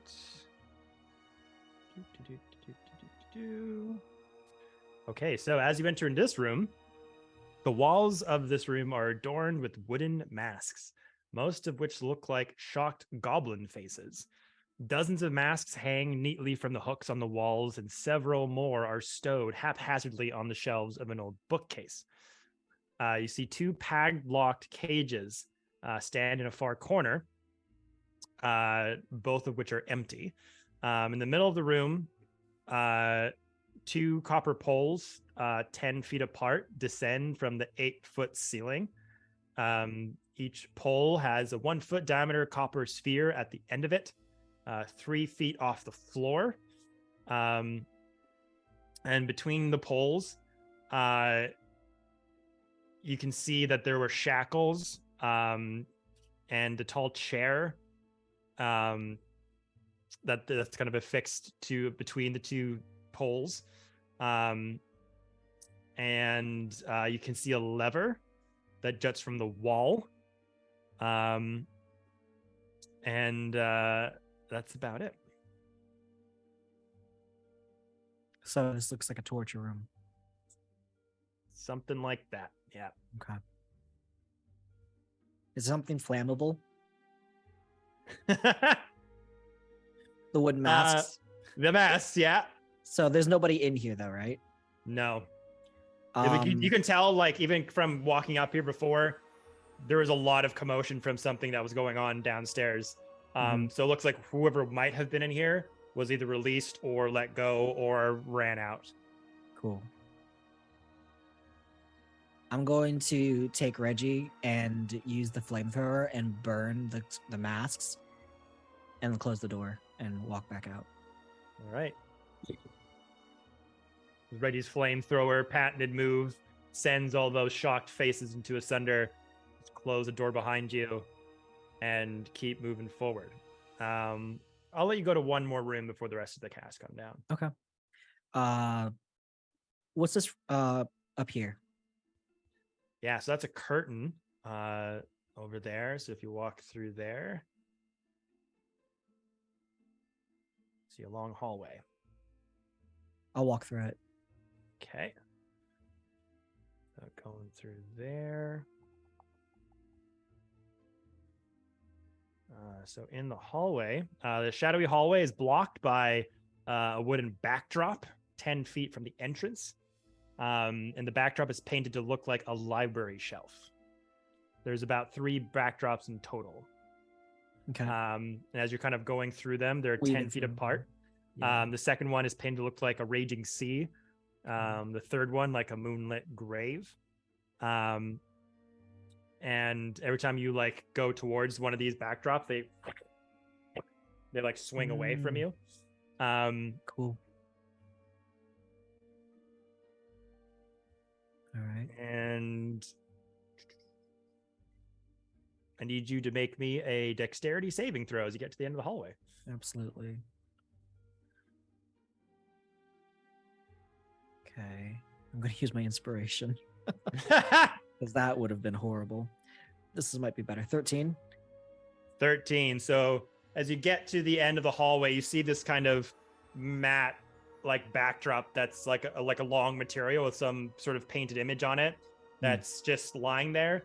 As you're kind of looking at the backdrops, you're not really noticing it. Then your feet kind of descend into the piece of material, and then you just go whoa, and you back up, and you see the material just fall into a hole with a bunch of dirt at the bottom. This just like big pit that's like about like 20 feet low, and you go, whoa, and you see the material just sink into it, but you avoid it. Oh. Okay. Can I get around it? Can I get like to the other side of it? Yeah, you can kind of just like edge to the side of it. Yeah, I'll shimmy over and go into the other room. And through that other curtain, I presume. Yeah. Okay, so after that, going in here.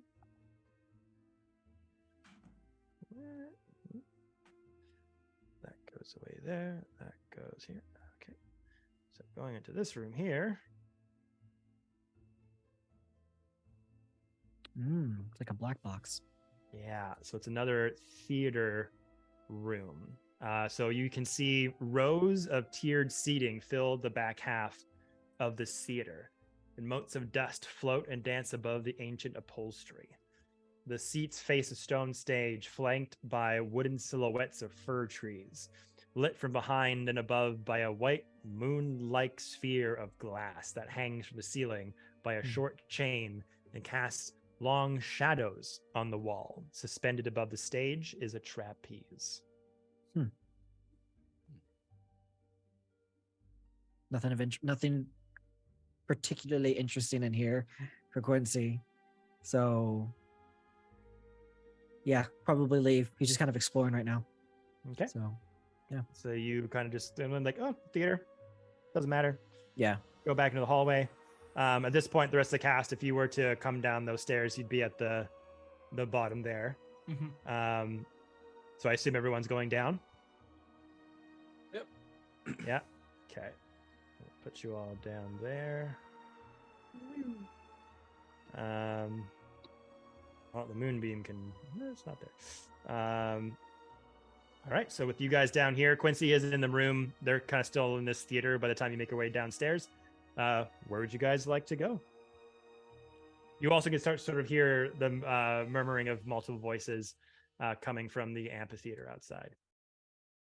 Lucifer did end up keeping, I believe, the fence with the crazy hair tied around it tightly. And knowing that they'd had their backup start to come and help with the fight, he wants to go find them and talk to them. So he wants to head towards the amphitheater. Okay, Lucy going to the amphitheater. Anyone following or going a different direction? All right, Archer going with them. I'm going to use my marker just to click the direction so you know what I'm asking. Is this a door down here where I just put my marker? Like right there? Yes. Okay. I'll go where Ebby is because I think Ebby's still in my arms. So I think you're just like pointing, like I want to go there. And I'm like, there we go. I do want to also check the 2 rooms that were in that fight room. I totally forgot about them. All right, so going into this room here. Let's see.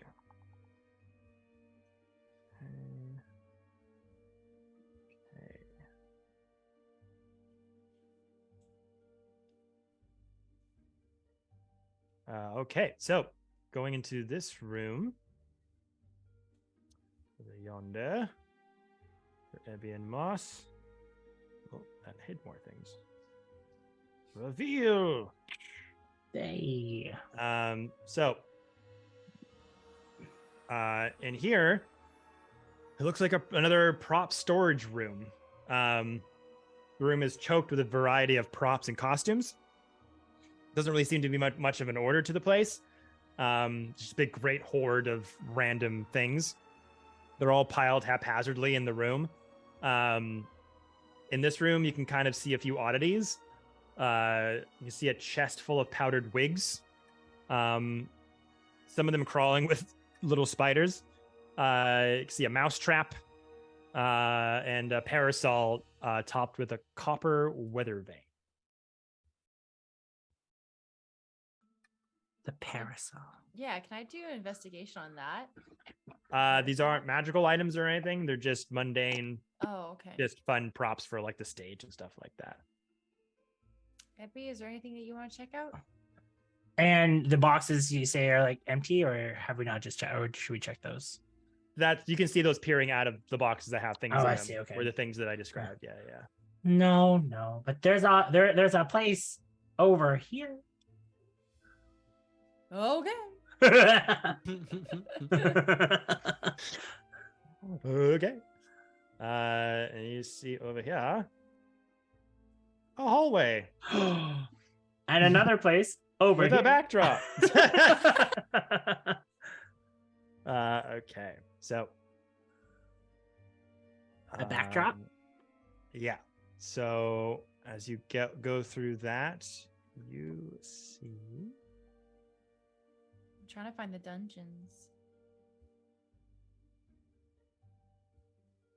Oh, come on. Reveal your secrets.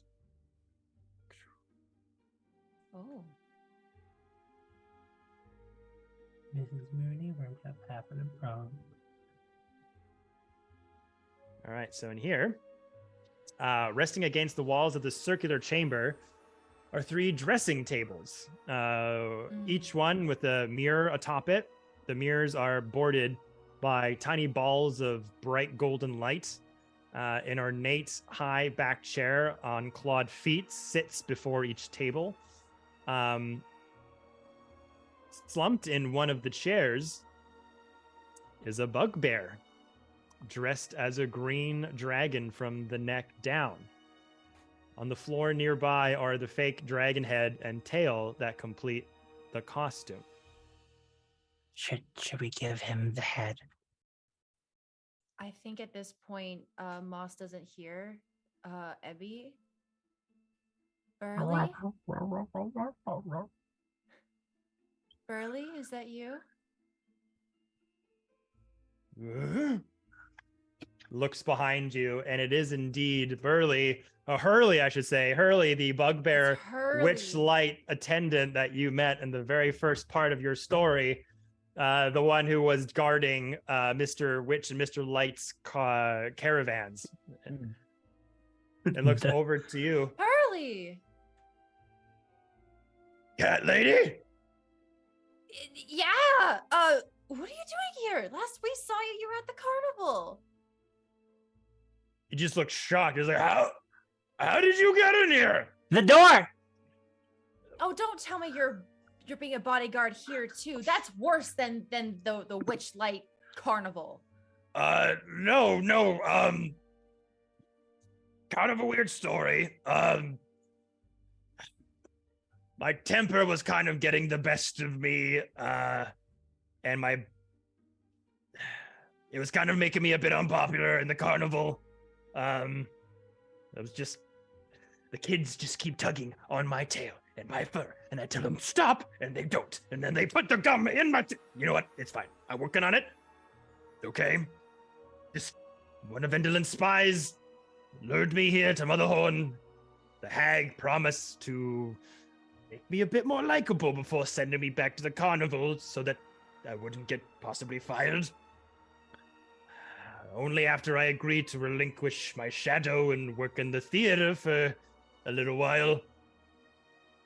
I didn't realize the little while was really 3 years. I didn't realize the 3 years didn't really equate to 3 years. where I came from, and I'm not really sure how long I'm supposed to fucking be here. What? Do I look at his feet and see if his shadows return to him? No. It's still not there. Okay. Well,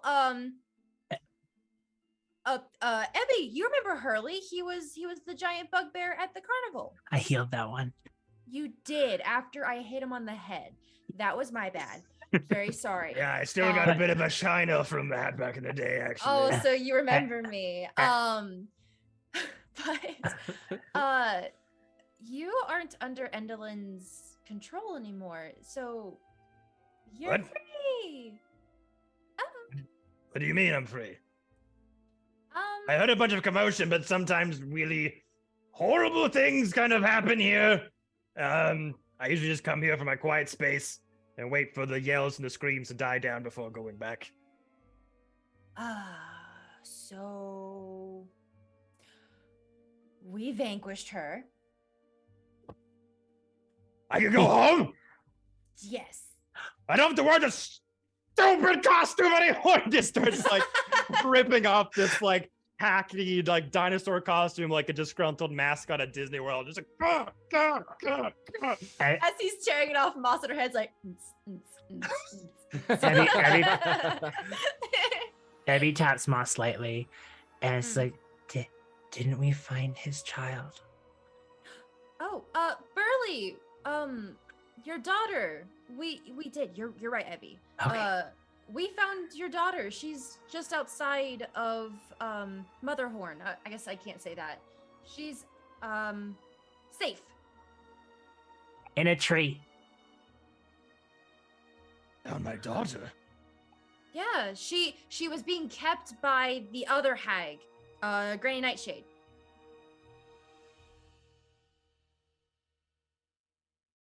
I thought we lost her. We found her. She just Yes, this we big did. bulbous bear man just runs up to both of you and just grabs you both by the waist and just holds you like, oh my god, thank you so much.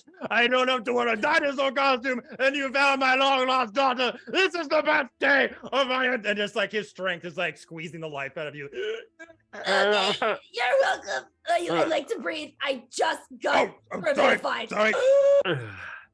Sorry. Said the carnival with the kids too. I wasn't very good with the hugs, and that's fine.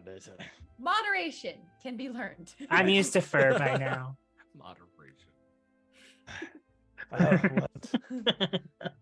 Was that's what all that shouting was? The hags are gone? Oh yes, you should meet our great warrior Arctron. He was the one that saw an end to Endelin. Oh, I get it. And Oh. Bugbear just looks at you like, right. We're looking for the dungeons for a shadow. Maybe yours is also kept down there too. Dark places, shadows, they mix together well. Dungeons, Not right. wrong. I think I passed by them once or twice. I got kind of upgraded to a bit more better living conditions from being good performer and actor. Really honed my craft, because they say with acting, you shouldn't just, and as he starts to ramble on about how performing works, we'll cut to Arctron and Lucy as you guys have made your way to the amphitheater over here. So as that murmuring of voices kind of gets louder and louder, you see a bunch of Koreds and a bunch of Briganox, all like hog tying certain darklings. Some that have been vanquished, some that are crushed under giant boulders. And yeah, some of them are hog tied with the Kored ropes and things like that. And you see one of the Koreds like rush over to you, and a bunch of the Briganox little mouse-like figures like darting super fast around and like tying people up and then moving the bodies over with their ability to amplify the time and space around them. And one of the Koreds, the big bulbous ones, the ones that you had met on your way to Motherhorn, is like, reporting for duty, sirs. I can see you've done extremely well down here. Yes, were you called? And we answered, yes, we did. We really did. We had a good time. We went down there, and it was crazy. We went and found the pearls, and we had a bunch of rocks, and the Briganox, they're really, really fast. There's nothing like what the people used to tell us. They told us that they're really slow and gross, and they give you diseases, but it's not true at all. And They're just a really, really paw, nice. just a giant paw over the face. Just Fantastic work. You all have done great down here. Lucifer goes to pull the fence with the hair tied around it up, and he says, and he holds it up, but like it's the only thing he has from any of the battles. He's just like, take this as a sign that we have emerged extremely victorious. Oh yeah, the witches are dead, by the way. Oh my God, you did it! Holy crap! The queen's really gonna want to have her hairstyle back. Here, give me that. Lucifer hands it back down, and he also whispers at the same time. He's like, "Yes, absolutely, give this back." He goes, "I couldn't get it untangled. Also, it was super helpful. So if anyone has some extra that I could use, that maybe hasn't been stuck yet, Hold on. it's not totally cool. I understand." No, that's fine. No, I'll put this over here. And just puts like the metal gate down the ground, holds it with one of their like bulbous sort of rock arm and hands with their very short, round rock bodies, with their very tough sort of dread-like hair sort of hanging down. Little bubble, that bubble go over there. Like this. And they kind of hold it so like their butts are kind of going towards one end of the iron gate, and the other one kind of doing like a shell shock maneuver like Ninja Turtles and go, and they both just push their rock boulder bodies into the gate to like to squish it, and so it just becomes like really, really small, and the rope that was holding it goes falls on the ground. Lucifer points at it. He goes, "Now that's amazing. If the queen wants it back, she needs it back and deserves it back. I think it's a wonderful trophy. If anybody has some extra hair or is due for a haircut, listen, I don't need it back. I don't need another one." Well, come follow me. We can ask yourselves. This is dealing with some of the darklings that were helping with the hags earlier. Bit of a fast judgment period, so it shouldn't be much longer now. But come here. Right. And kind of like one takes your hand, like holds it up like this. Take your hand. It's like really rocky and hard. And the other one takes your hand, arcs around, and goes.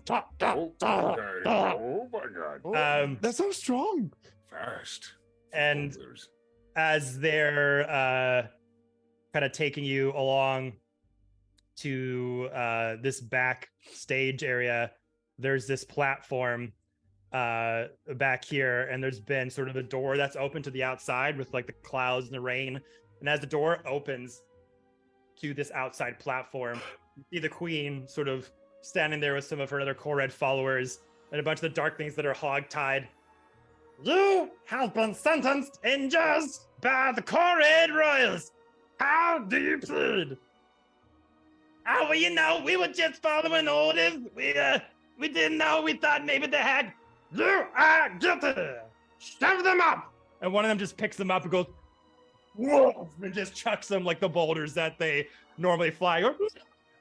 Lucifer looks over at at Arctron's like, "I like the taste." Oh yeah, that's good. Wait, I want to throw one. Give me one. I want to throw one. I Yes. just grab one of the darklings. You are guilty. Guilty. Lucifer Make an also picks one athletic- up. Make an athletic check, the both of you. I was gonna say, just because he watches Arctron do it, it's like so simply with just two arms. Lucifer knows he has to do kind of like a shot put type spin around thing first. But okay, strength check. I got 19 and I crit on 19. Oh! I've got a. You just see like a line of these darklings, like a hog tied with the Kored strands of hair that are like so hard to break, and they're all just like, like they're all freaking out about what's about to happen as these big, round, bulbous rock people are just chucking them one at a time. I got What'd a you get? 17. 17. So yeah, so you see the queen sort of standing there at the edge of the platform with the little bit of rain pedaling down and some high winds whistling by. Some of her blue strands of hair are decorated with that sort of like makeshift crown that she had.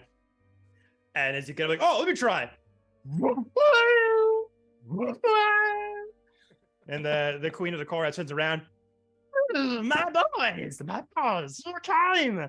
Oh, yes, it's good to see you. And comes up like, good throws. You would make very fine members of the Kored court yourself. Oh, thank you. Thank you. We have succeeded in killing the hags here, Your Majesty. Meaning, Splendid. all of them, as far as we're aware? There's not there just were, here, there but were 3, right? there's no more. That's you killed all. Oh, the hags out there! And all the cars going, yeah! But as their heavy bodies are like bobbing up and down the platforms, going. All right, wait. This was just goes like a few steps, very NPC like back towards the entrance.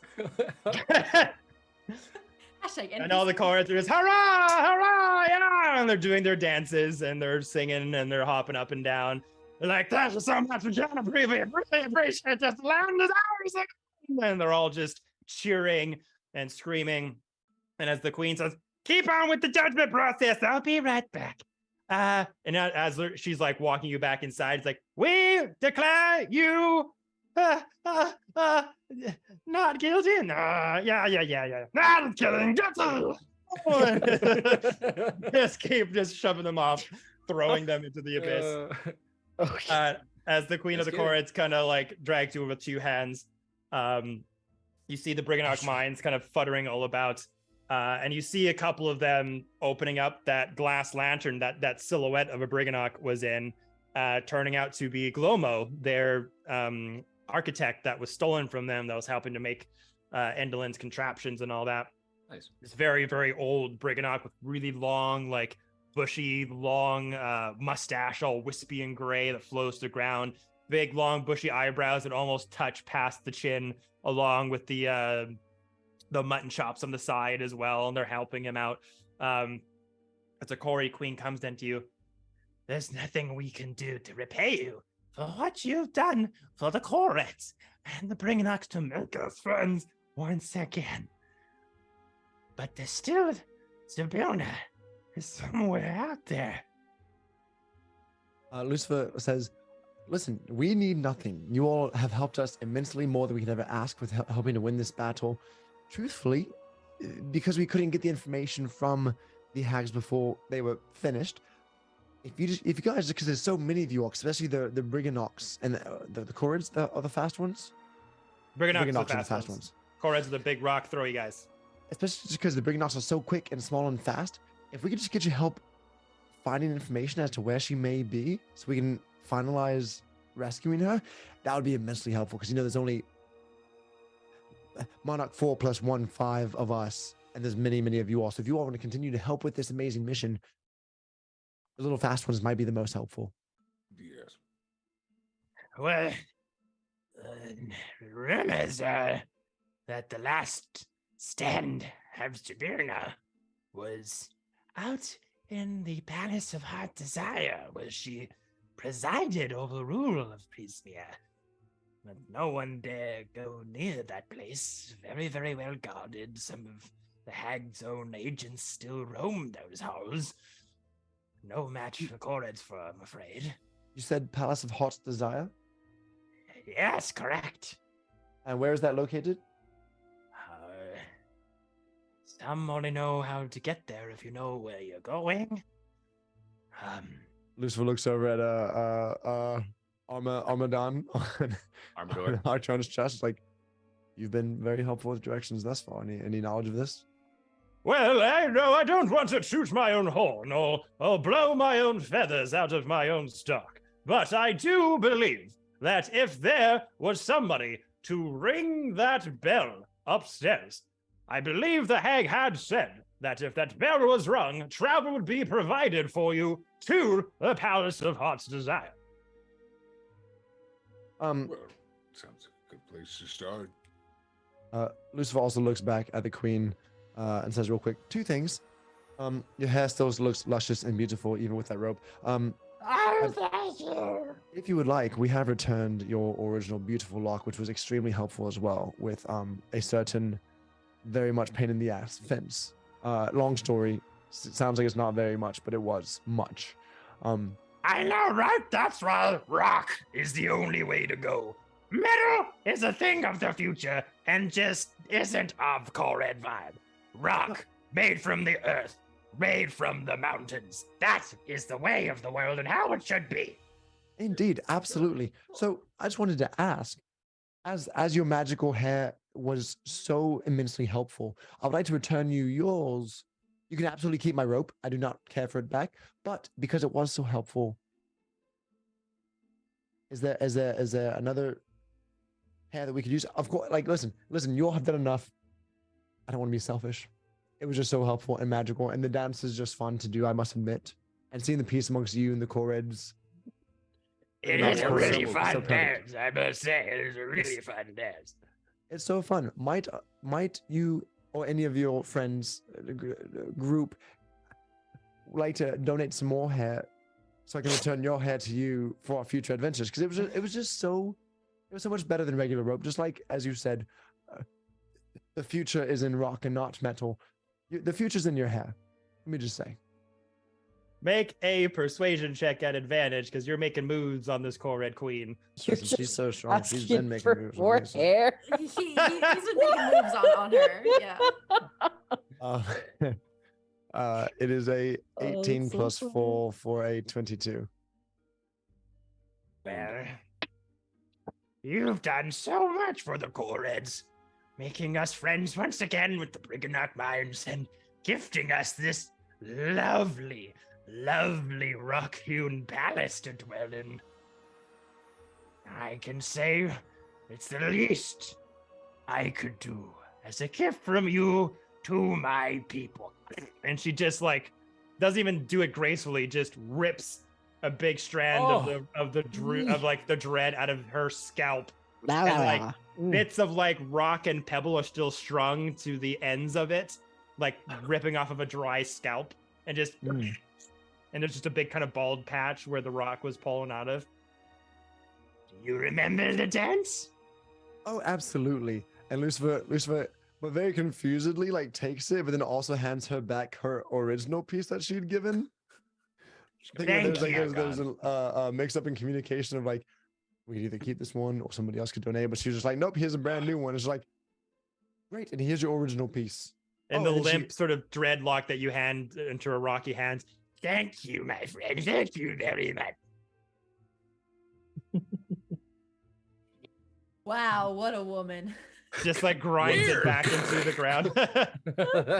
And then Lucifer just wants to ask, I did, however, while Moss and I remember the dance and it was fantastic, we did have a hard time getting it to release once we used it. Are there any tips or tricks to getting it to release, or is there a better way that you would suggest to use our energy to direct it? We had a little bit of a hard time, Brush the hair 10 times a day. you know, to once we've used it, get it to be returned back to a usable manner instead of it just staying so strong as you all are. Yes, well, unfortunately, the magic that we possess, we were able to do it multiple times, but to give it to an outsider, that dance only lets you do it once, and then once it's done, it can't be done again. Understood and appreciated. Thank you very much. And he does like the deepest bow possible, and then like also just gives like a little kiss on the top of her like tiny forehead, just like, my beautiful queen. You sure you don't want to be the king of the Coreds? Lucifer turns like a Okay, pinkish lover boy, let's color. go. Just grab him by the collar and start dragging him out of the room. Okay, let's go. Lucifer blows her a kiss as he's dragged away. He's like, I don't need to answer it. I'll just leave her with this. Call me. I swear it's the hammer handle. All right. So we'll transition from that over to Quincy, still exploring other areas of this of the Mother Horde. Is there anywhere else you wanted to check out? Would I need to do a history check or something to remember? Like we're here to find. Who was it? Whose sister? Glister. Glister. Yeah, Gleam, Gleam. The sister of Glister. So we're looking for Gleam. Was there any of the cells locked when we were in the prison? No, Like, that was more of no like one a. else- No, there's no one else there. It was more of a No one holding else was cell. there? Okay.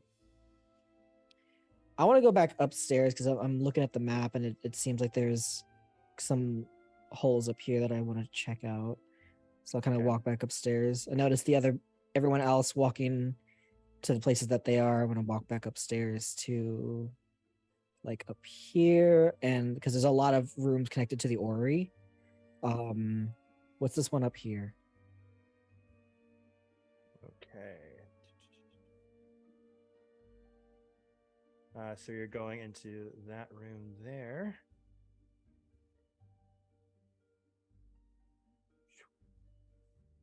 Okay, so that is.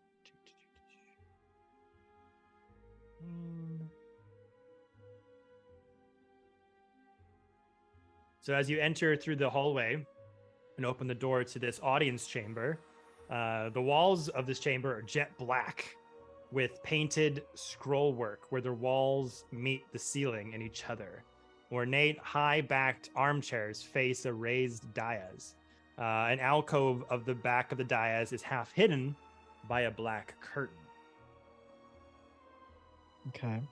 Kind of looks like a room where maybe there's like meetings with visitors. This is like a sort of meeting thing. room, kind of like Yeah. it looks like. Another stage area, though.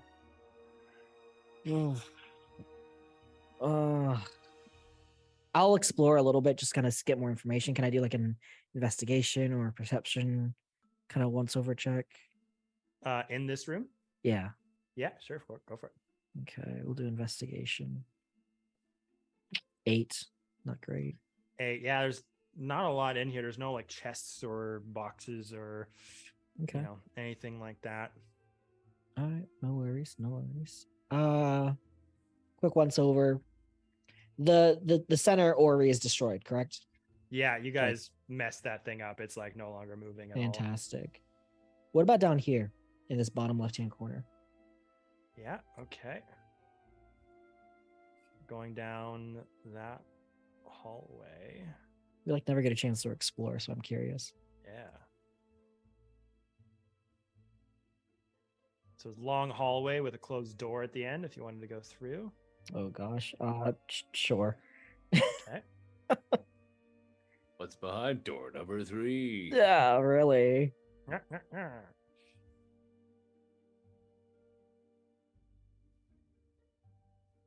right, so going in here. Another door, okay. Goddamn doors. I know. Okay, so so you walk down the long hallway, open the door. This tower contains a sparsely furnished guest room attached to what looks like a stone balcony. Okay. You can see the door connecting them swings back and forth in the wind. Oh, so it's kind of open. Yeah. You wanted to go past it. Sure, yeah. Let's just kind of take a peek outside. Okay. So as you go in here,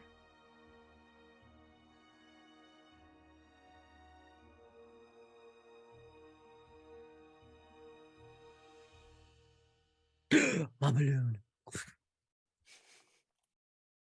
you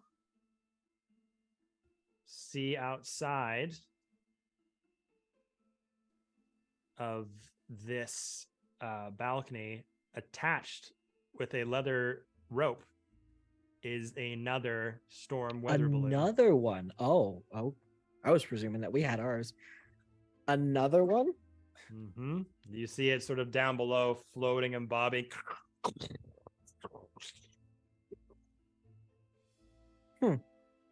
Another for my collection. Yeah. One for Quincy, one for me. I mean, that's pretty cool. All right. I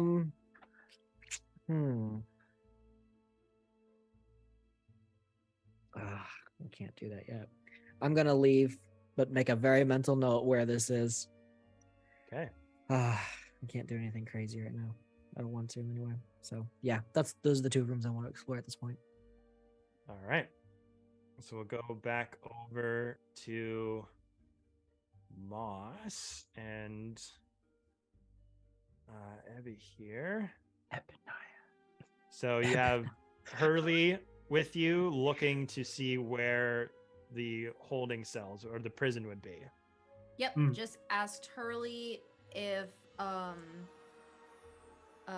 he knew where these holding cells were. Okay. Let me see.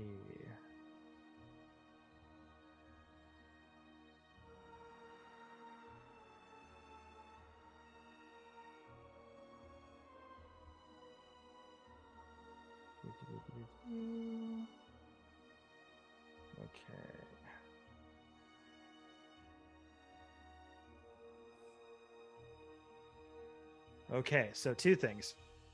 You kind of describe to Hurley like you're looking for Glister, or Sister of Gleam. Have you seen her? Is there anywhere we might be held? Oh, Glister. Yeah, we just have a hanging out over. Usually hangs out over here. Just come. She usually hangs out in the performers' quarters. Oh, okay. And takes you through this curtain into this room.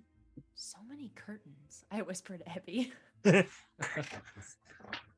Just use doors. So as you go fly through them. so as you go through the curtain here, the walls of this gloomy chamber are lined with black veiled compartments that contain makeshift beds. The furniture is sparse. Few wooden tables and chairs, box of junk in one corner, and flickering lanterns rest here and there. And most of the doors here are closed. And as you kind of take a look around, you can see a few items strewn about the room that look like may belong to some of the actors that were here. And if you want to do a investigation check, you might be able to find some things. Investigation. Yes, please. I want to do investigation with my new eyes. look with your special eyes, my brain.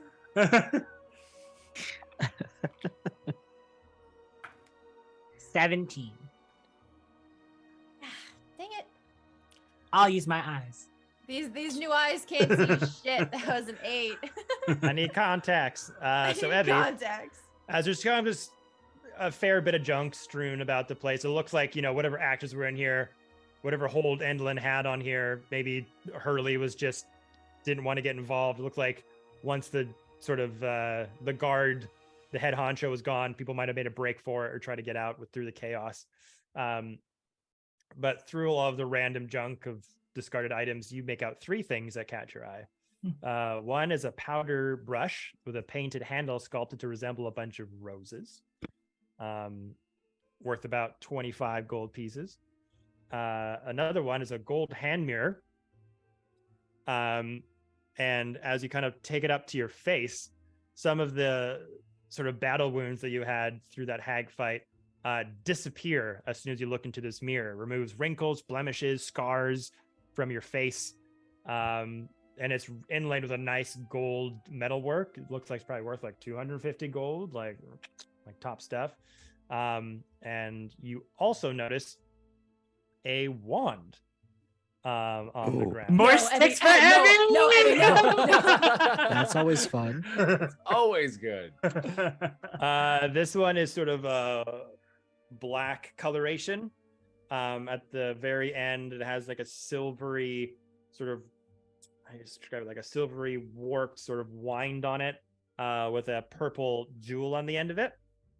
And it looks like a metal spider that connects the purple jewel to the wand and legs kind of wrapping around it.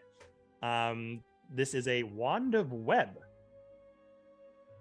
So, attuned by a spellcaster, this wand has 7 charges. While holding it, you can use an action to expend one of the charges to cast the web spell. Oh.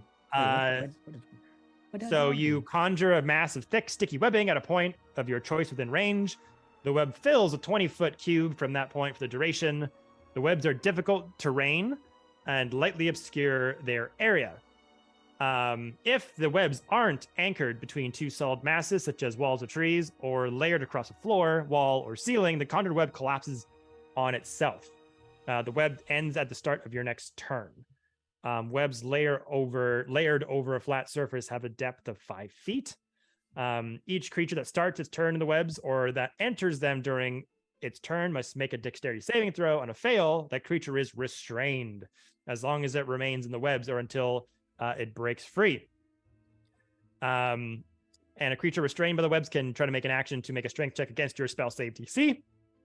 If it succeeds, it's no longer restrained. So basically, you cast this at a point that can be between 2 walls, things like that, or you could cast on the floor, and basically it's just like a sticky 20-foot cube that can restrain people for you. You're basically Amazing. Spider-Man. The Yeah. webs are Whip, whip. flammable too. A They flying sure spider. I saw that clause at the bottom. I'm like, what is this spell? It's flammable. It is that good. 1, 2, skidoo. So yeah, so you find all that, Ebby. Yep. And then as Hurley kind of goes over to one of the bedrooms here. Oh, I have a question about the mirror. Mm-hmm. Is it only my reflection that was affected, or is my body? Just your reflection. Okay. Uh, I have an idea. and as Hurley kind of makes her way towards one of the bedrooms, kind of opens one of the wooden doors. Hey,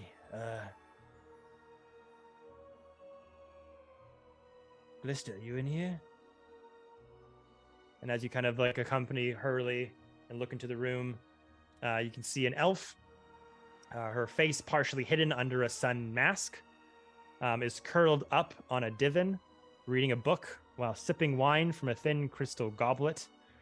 Other items in this room include a crystal decanter of wine and a bowl of figs on a small table, a gold embroidered wall tapestry depicting a wooden elven realm, and a porcelain chamber pot decorated with gold filigree. When I heard dungeon, I thought she was gonna be in ruins, not sipping wine from a decanter. What? And a poopy gold circle thing. Anyway, Guster, are you in here? Oh, hi. Is it my turn to perform? I thought I had a break. Oh, I'm sorry. I'm sorry. No. Here, I'll be right out. Please don't tell him to be mad at me or anything. I'll just. I'll go tell him. So Oh th- shit. No, Okay. no, I pick up Abby again. You don't have an extra shift. You chose to babysit Ebby. This is on you. I It's on did you. choose to do this, but I kind of like see it that you were like on your way out, so now like your butt and your like tail feathers are facing forward, and you're like still walking in midair while I'm just like holding you. No, you don't have an extra shift. Actually, we're here to reunite you with your sister. Abby fluffs his butt up. I move the feathers.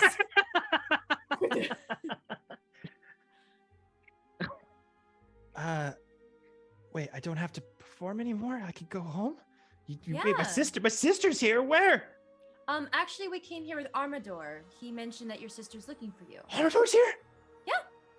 We came as a troop here. You're free now. Abby like cheers, his tail like flickers. Oh my god, that's amazing.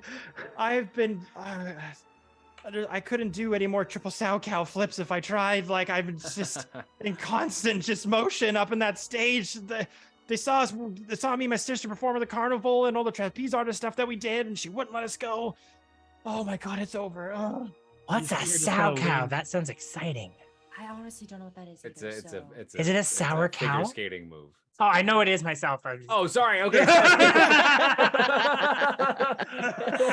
I'm happy All you right. told me. Quit Leonin-splaining what sow cow is, all right? No, player me didn't know what it was. Thank you. Thank you, Okay. Aiden. I'm just kidding.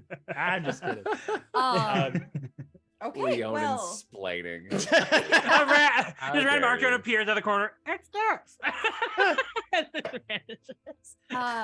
but yeah, is there anyone else here in these? And I kind of like look around at like the decanters and wine dungeons. Want some wine? Are you old enough? Are you? Yes. And yes. Oh my god. You're looking for a wine?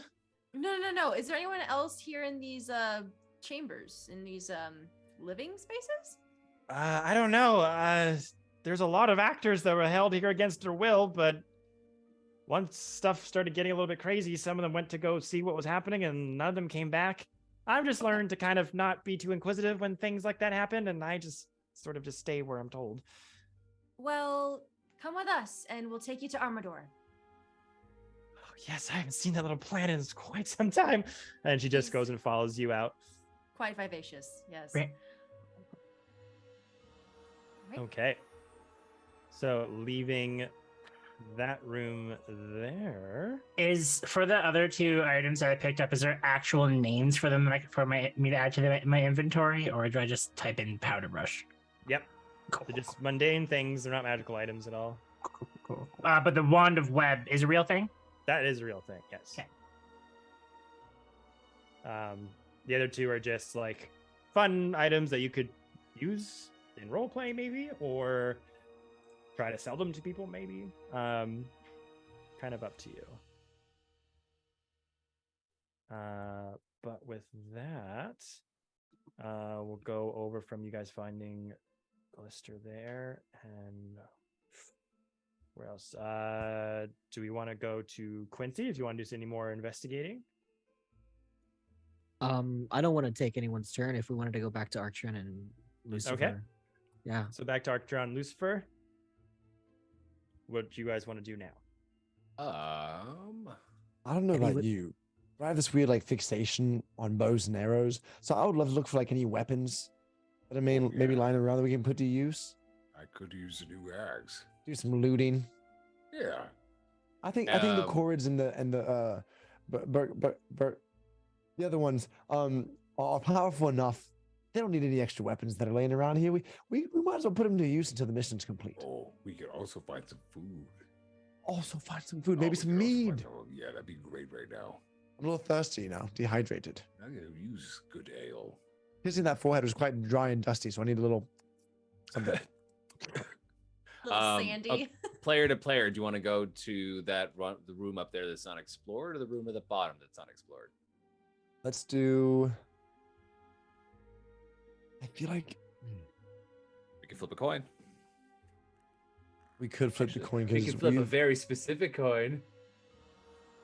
Yeah. Oh yeah, yeah. Let's do it. Okay. Looks like the bottom room's a little. We're talking about stage level, yeah. Yeah. It looks like the bottom room is bigger, but yeah, flip it. Let's go Griffin for the top one. Top it The top one. is. That's so cool. Thank you. Sweet. It stays in my DM. tray. We have flipped to explore the top room, pretty please. Okay. So let's see here. Going over to that room there. Let's see.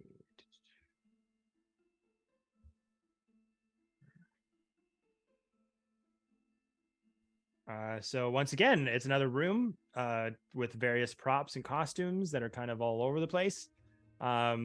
This one containing a 3-foot-high plaster pedestal on which perches a small leering gargoyle, gilded throne with a small iron key hidden under its velvet seat cushion, and a small wooden cradle with a baby goblin doll in it. Don't like that. And that's about it. I think I'm just gonna go check out the gargoyle. Okay. Lucifer will grab the key. All right.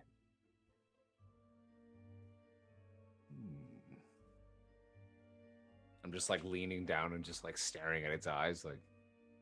I always feel like the eyes follow you somehow.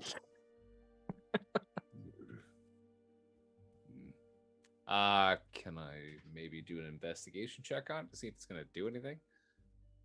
Sure, go for it. All right. Just in case, my investigation is flat roll. Sick. That's a 5. It's a rock. Oh. That is Not Just even a one gargoyle, it's a rat. gargoyle. that the is eyes don't move. that's a And- gargoyle. That's worse. Yeah. Yeah, it's a gargoyle. Okay, that's a gargoyle. Anything for like any sort of mead or anything to any useful tools in this room besides the Just key? boxes or chests that seem interesting to open. Yeah, you found a key under that cushion. Is there a chest in the corner there? There is. Do you want to pop that bad boy open and see what's up? I would like to have popped in and see what's in there like yesterday. Let's do it. Yeah, you open it. And I'm just gonna stand in the middle of the room. I've already kicked out enough doors. Lucifer notes that he's just like, why you been? Okay. I mean, you have the walks over and he key. tries to unlock it. This has become part Abby daycare and part rush hour with Hey. Lucifer. It could get worse. Lucifer like to try to open the chest. He also Alright. like kind of looks back and he's also just like, keep an eye on that gargoyle baby. I'm not a fan. And then he goes try to open the chest, and if the chest isn't open, he'll try to use that key.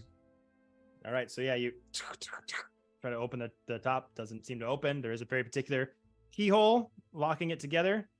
And you go and grab the key, the various rows of teeth, and it's very ornate and very specifically designed.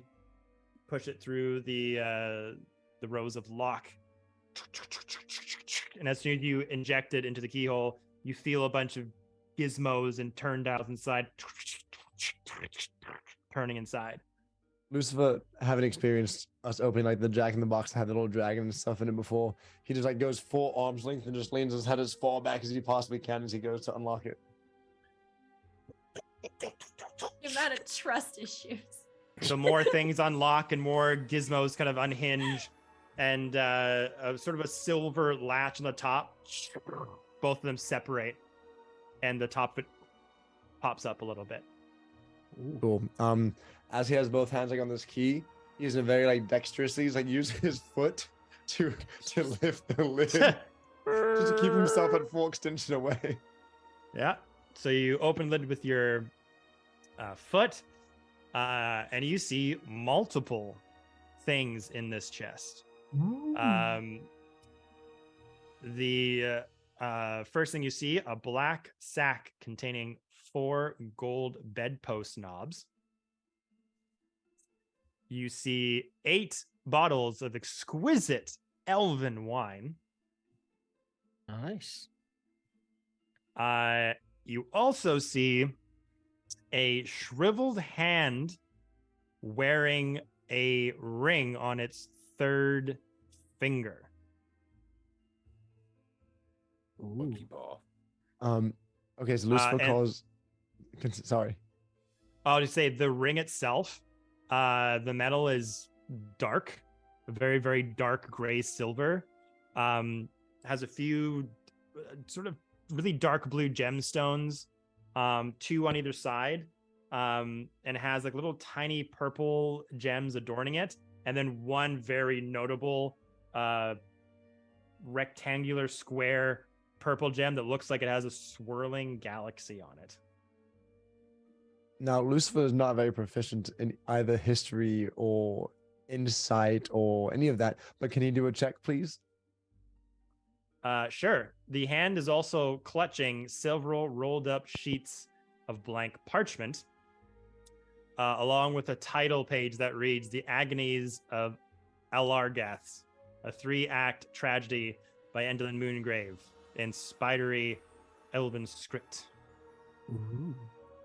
Tragedies of Alagarthas. Of course.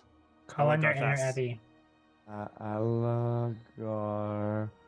Thas. Great. So we'll do this history / arcane / whatever check.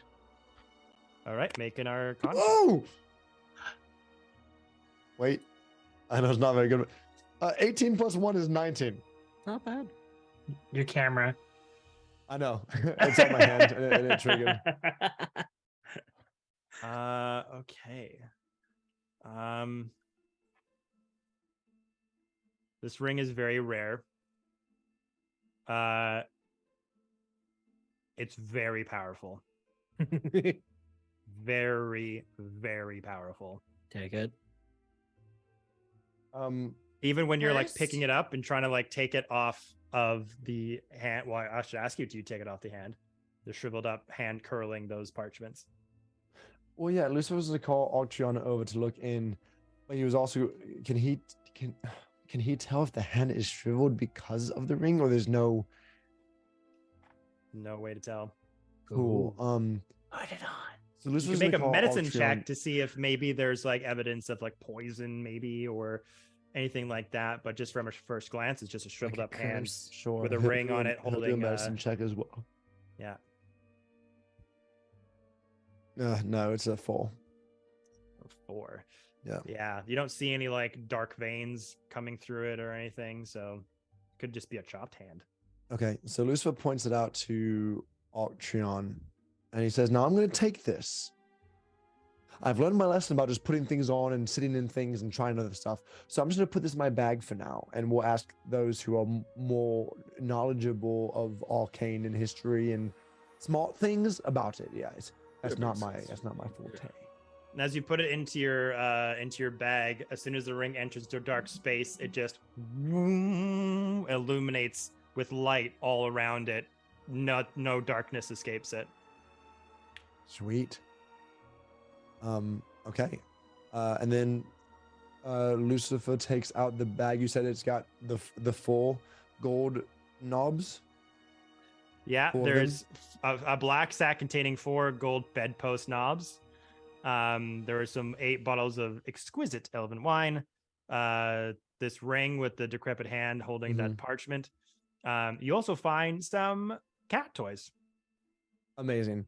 So Lucifer hands Altreon 4 of the bottles of wine. He says, "I think we should definitely share this with our friends when we get a moment." He takes the cat toys and just hands it straight to him and says, "I'll let you decide what to do with these. I won't judge." There are 3 tiny stuffed birds. Amazing. And then he takes 2 of the. He takes that little sack out. He hands 2 of the golden bedpost knobs to Altreon and says, "Whether we spread these out amongst the team, we trade them, we sell them for meat or food or whatever, we can do that." And then he actually he plucks the hand back out of his main bag and puts it into that black sack just to kind of keep it separate from all his other things in his bag. But that way Altreon has 2 of the gold posts things, and then I've got 2, and we each have 4 of the bottles of wine to share with our team at some point. I think that was everything that was in there. Okay. Shall we continue looting? We shall. After you, my friend. Okay. So I will tell you, other than the room that you found with the Should we look at that cage- gargoyle baby thing? gargoyle baby. He sees Altreon shake his head. He goes, "Okay," and walks straight over to it. Where's to that investigate it. baby thing? So other than the room that you went to, the desk and the floating paper birds in the cage, and that chest, there's nothing really else to discover or find here. We pretty much discovered most. You've pretty much gone through all of the rooms at this point. Great. Okay. I'll just do a quick investigation check on the gargoyle baby. As I assume that was different than the main gargoyle. It was a goblin baby doll. Yeah. He hates it, but he'll investigate it Okay. because curiosity killed the demon. Oh. Gross. Wait. Dirty 20, 19 plus 1. But also, apparently, I assume it's only on attacks that you roll a crit, right? Great. So yeah, a natural, a dirty 20. For You can crit on checks as well. Well, it was a 19 without my +1, so either way, it's a no. So it was a dirty crit, or it's a just crit strata. I don't know if you can crit on 19s when it's not an attack, but because Well, my that- crits yeah. on 19 and 20, just like Altreon's. But that's what I was asking. I don't think I can crit on a non-attack. No, those are on attack specifically. yeah. Great. But regardless, you pick up the doll, but nothing. Hate that. Lucifer just like turns with like like holding one of its like little pointy ears towards Altreon. He goes, "Oh, you know what? With a star, I assume like on his shoulder somewhere where it's been forever." He just like looks over. He just tosses it on the ground. He's like, "Star, you want it?" I would like it in the trash. Great. Does Star react to it whatsoever? Or is it just like DM is Star reacting to the little doll or no? Oh, sorry. You give the doll like over to Star, just put on the ground, I just put it in front of Star's nose to be like, do you have any interest in this? Or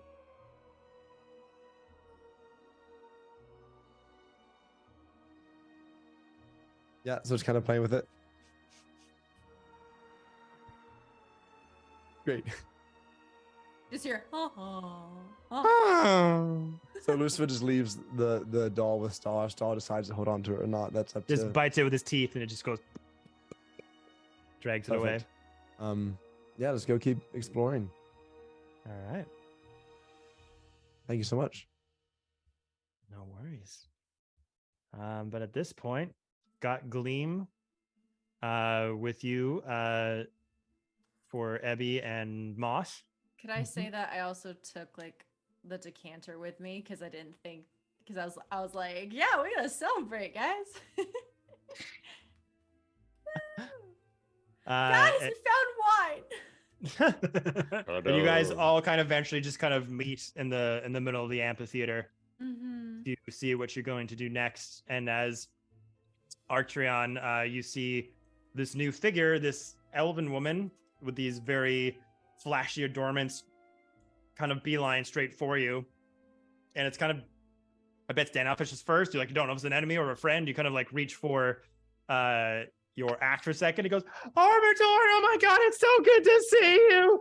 And just goes in and rushes for Armador and is like, oh my God, Glister, I thought we'd never see you again, old chum. Oh my God. You see this tiny little plant man with like their little leaf-like arms and feet just get flayed around. You see this elf just hug this dandelion humanoid as they're rejoined once more.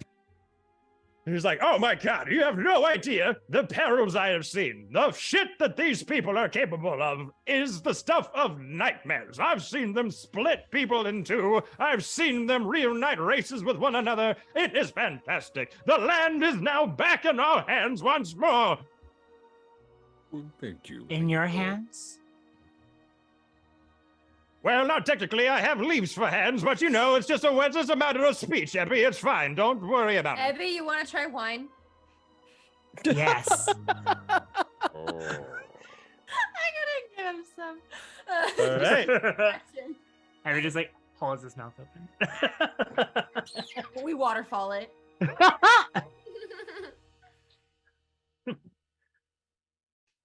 So you'll just share some glasses of wine around the five of you. Yeah, I got Lucifer another hands stick. out. Lucifer asks, who would like some and he looks at the bottle, holds it away, holds it close, holds it away. Fine elvish wine. Me. Lucifer just hands out three because Arcturion has 4 and I have 4, so I hand out 3 of my 4 bottles. I have a decanter of, I guess, lesser wine, but still wine. Ebby, would you care for one? One of the Coreds Yes. comes over to your pant leg, kind of tugs on it, Lucy. Yes, my friend. Are you gonna share that with the rest of us or what? We're rock people, not dead. Oh. Absolutely. Sure. Abby I'll hands try- his sorry, bottle to sorry, the sir. person down below. Cool. So I gave one to Quincy, Moss, and Ebby, and Arcturion, you share. Are we all one together? with one of them? Yeah, so now you've all, unless Okay. some of you wanted to do something separate for a minute before meeting down below. Wait. We didn't check the rooms upstairs, did we? Yeah, I was just for time's sake, all the stuff that you found.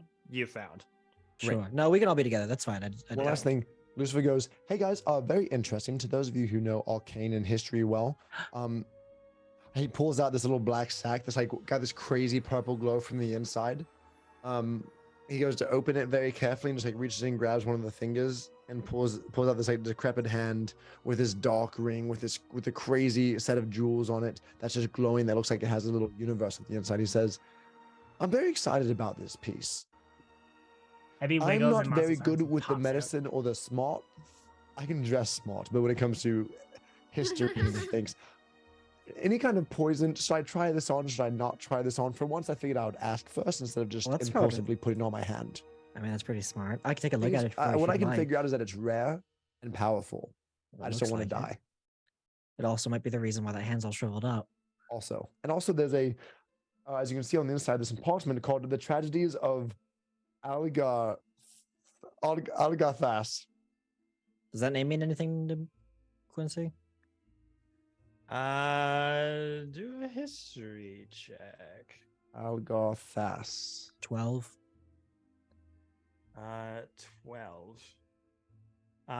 You faintly remember stories of like a wild elf prince of the Misty Forest.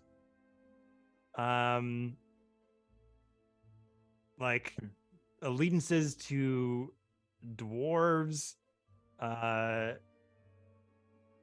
like you're kind of relating to like old stories of like, for us it'd be like stories of King Arthur and of medieval times in the land of Fey Run. So it's like almost like a fairy, like you've heard the name in like fairy tales before. You're like, what the fuck? That's a real person. Oh, cool. Maybe that's his hand. Anybody good with medicine? Ebby, maybe want to check out the ring. Would I die if I put it on? Should I risk it for the biscuit and try? Can I do an Arcana check on the ring? Yeah, go for it. You could do a medicine check to see if because you wanted to see if the hand was poisoned or anything. Oh, my medicine check's only a 10. I did a medicine check. Abby wiggles and pops himself out of Moss's arms, and we'll start doing the medicine check. And Lucifer will mention, it seems like darkness does not exist around it. It's like whatever purple light that it has emanates through at least regular darkness. I don't know about magic darkness, but it's pretty potent light-wise. Abby goes up to the hands like, that's a hand. I rolled a 7. Good job. I want to put more wine into your beak. Moss is sloshed right now. Can I just take it and put it on? Sure. Just You want? Okay. I will This was like, as long as I can get it back. I Oh. also don't want you to die, but Absolutely. That was only one way to find out. We'll get it back if he died anyway. you do have more health than I do, so. This beam of light goes through Archeron's bodies where you can all see like his skeleton through his person. The swirling galaxies of the ring starts to spin and swirl all around, and the light just goes back into the ring as soon as you put it on. Archon, you okay? How you doing there, bud? Did you just gain a new soul? Do you feel gassy or? You got a burp? Maybe fart? Feel lighter or heavier? Or? Archeron, make me Arcana check. Okay. My Arcana is And Abby also do one? it's flat 0. Sure. Flat 0. Oh no. Nat 20. Nice. Nice. So 25. 1 and a 20. Okay, so This is nice bling, Archeron. as the name Alagarthas is told to you, Quincy's like, yeah, I think I remember that name. Something about an elven prince from the Misty Forest or something. I thought those were just stories, though. That's not a real person, right? And then it kind of kicks something in your brain too, Ebby, as you remember that name being told around, even from the plane of wind where you're from. Remembering something about an old story about fire elementals destroying the woods of Laughing Hollow. And that this person, Arglass, banded a bunch of local wood elves together to sort of save this village from them. It's a little bit muddy. But again, this depiction of this very powerful wild elf keeps sort of popping in, and you're not sure where you've heard it from before, but the ring also looks a bit familiar. and also kind of heard in stories as this was one of Argalath's like main items that he carried. This ring of swirling galaxies adorned on his person at all times, referred to as the Ring of Shooting Stars. Ooh. Green Gosh. stars. That's so almost good. on the level of like Excalibur with King Arthur. That's such a good ring. That's a very good ring. Does that mean that the ring shows Octreon? Can I take it off? If it's energetic. Lucifer makes eye contact with Octreon because like he was going to ask if he could have it back, but he also understands like his new buddy Octreon is also like very powerful and super cool. And he's like, he pulls out his last bottle of wine. He goes, "I know this is not an equal trade. I know you said you'd give it back anyways, but I'm sweating. I'm sweating. It's so cool. You owe me. I know." Lucifer gives him the bottle of wine and immediately just like, So as soon as you put that on, that blast of light bursts through you as your skeleton becomes visible to everyone through your body for a minute as the light escapes back into the Ring of Shooting Stars. Make me an Arcana check as well. okay. Does Abby 6. know about the ring? You know it's called the Ring of Shooting Stars. Do I know what the ring does? Sorry. Not what it does. Cool. But no, it's the Ring of Shooting Stars, and it's a very powerful magic item. I share this information. Yeah. I rolled a 6. It's a cool ring. Mm, And Can I do a from history Ebby check that on the it's ring if powerful. if I hear the name of it? It is the ring of shooting stars. 26, natural 20. Good God. You know it like Very your cool hand. ring. So the history of this ring, and I'm just at this point, so many nat 20s. I was gonna fucking tell you. You remember hearing again more akin to like fairy tale stories of this elven prince from the Misty Forest saved his village from a band of roaming fire elementals carrying this very powerful swirling ring of galaxies on their hand that was able to emit powerful magic from it, able to emit light that no darkness could escape, able to help his allies just become expert marksmen and just commit bullseyes against their enemies again and again, able to emit great spheres of electrical bursts of energy from it at will. So here's what the ring fucking does. I shall take my notes. While wearing this ring, I'll send you. You can also just put in the Ring of Shooting Stars in D&D Beyond. It'll probably pop up. Here, I got you, Jen. Here you go. But so while wearing this ring in dim light or darkness, you can cast dancing lights and light from the ring at will. Casting either spell from the ring requires an action. The ring also has 6 charges for the following other properties.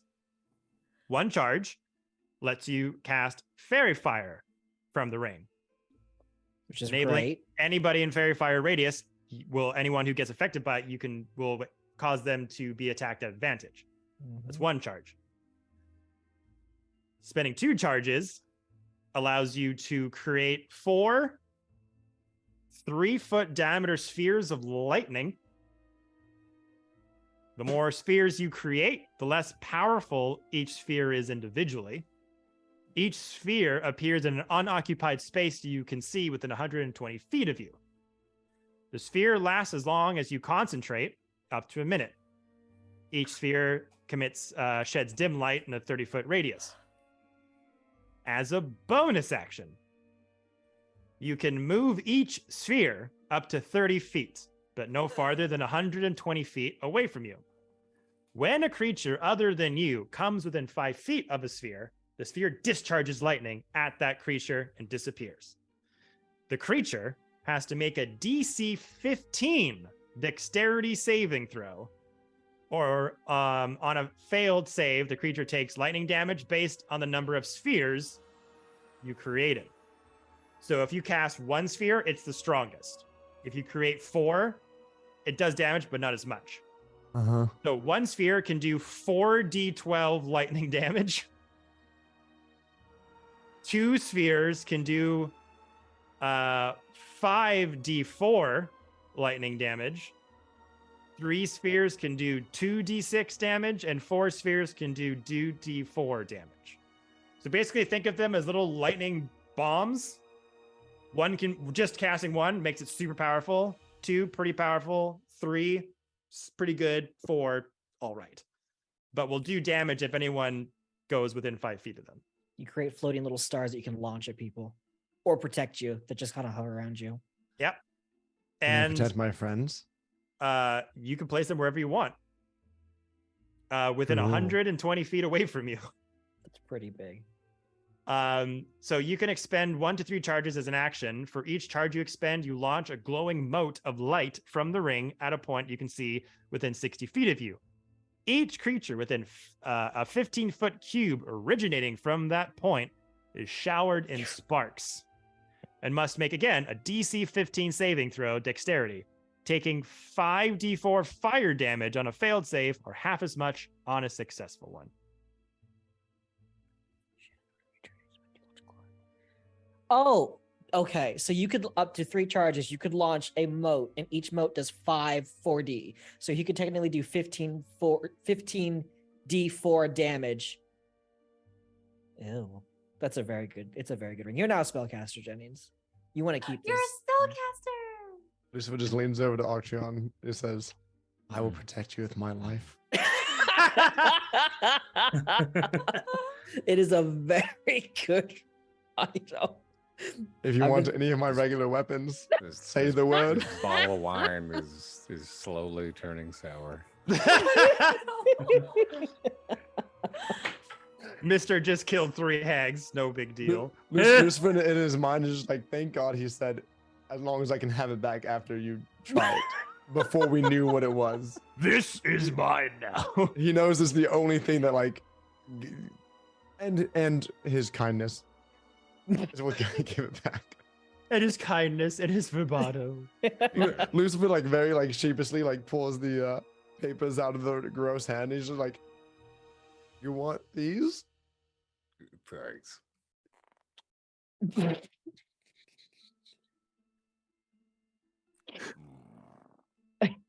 Lucifer's gonna keep finding ways to just give Arch for the rest of the time. So I look at everybody else. I'm like, are we taking a rest now? Or are we going to head to the wherever we're Rest headed? with you guys. That would be Let's very rest. nice. All right. Lucifer's I'm hands are gonna very dance sweaty. and drink with them first, and then I'll go. I'll Ah, go. Yeah. Quincy goes back up to the prison cells to where the bed was and goes to sleep.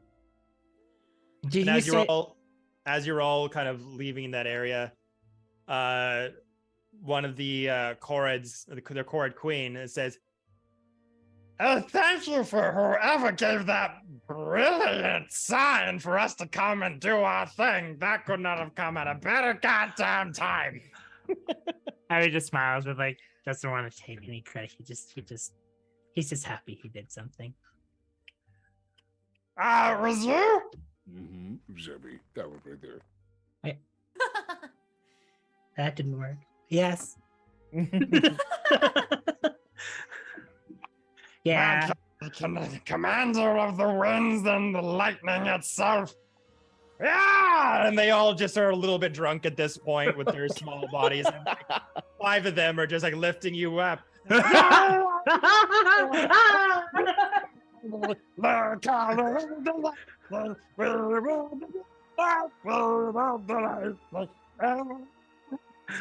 What's happening? Let it happen, Ebby. This is what we call partying. I don't want to You're- part. you're I being don't celebrated. want to part. No, they are, in a sense, becoming a deeper, more loving part of your life. Oh, okay. I mean, like tries to hug them, but can't. And then as they kind of put you down, they all raise whatever wine bottles are left that you gave these Chorus people. And the Brigandocs too are all kind of huddled around their newly acquired architect and are all kind of huddled in little masses, starting to like fall asleep, little mouse-like bodies and bushy white-eyed faces. And as they all raise their wine bottles towards you, Abby, May everyone in the Feywild be able to be called upon you for leadership from here until the end of time. Heavy turns and joins him and looks at everyone else. Oh God. Oh. A shining beacon for all the ones to find. Damn. and that quote, Abby, that line in particular. Sorry, say that line one more time because there's a thing cut out for me. Which part? The quote, line, what was the it? quote. A shining beacon for all to call upon him for aid for all. And as that's kind of shouted out, there's just like a warmness that fills your heart. And this just really big, overwhelming sensation of gratitude that kind of fills into your chest.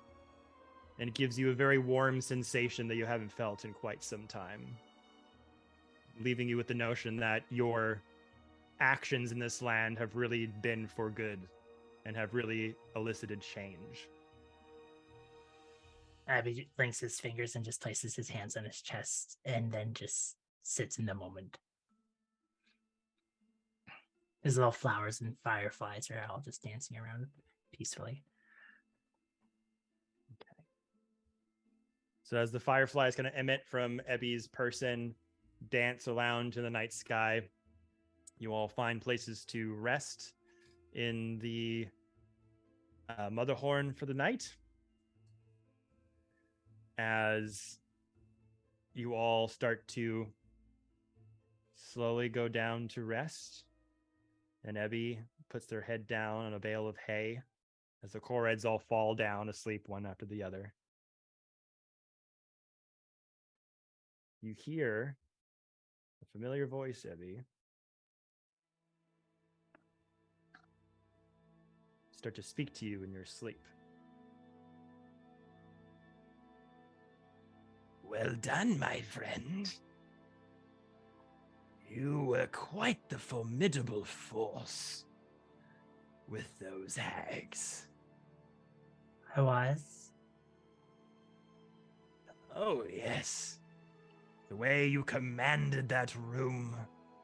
The way you were able to give that sign to the Koreds of the Briganox that it was time to strike. Who knows what would have happened down below in those castle depths had you not acted the way you did. Calling upon the forces of nature to subdue the hags, to give room for your friends to act. You should be proud. I'm proud of them. They did so well. And you found Argalath's ring, that old elven kook. It was so shiny. It's a shame what Endelin did to him. What did Endelin do? Well, back in his land of his misty forest, or whatever the hell he hailed from, his royalness, he was tasked to drive off a particular green dragon, and had failed in several attempts. So he was approached by Endelin, who claimed that he would in fact defeat the dragon, but he would be killed in the process. Oh, no. And him wanting to be a faithful leader to his people, he offered him an alternative future, which could only come true if the prince came to the Feywild domain of Prisbeer for an entire year. And after that year seemed to drag on forever, Alagarath found that he had only one home. Only one way home, a path that would only become visible if he managed to light 8 beacons sound familiar? Just a bit. The poor boy never did make it home. Evidence laid in that bag your friend found.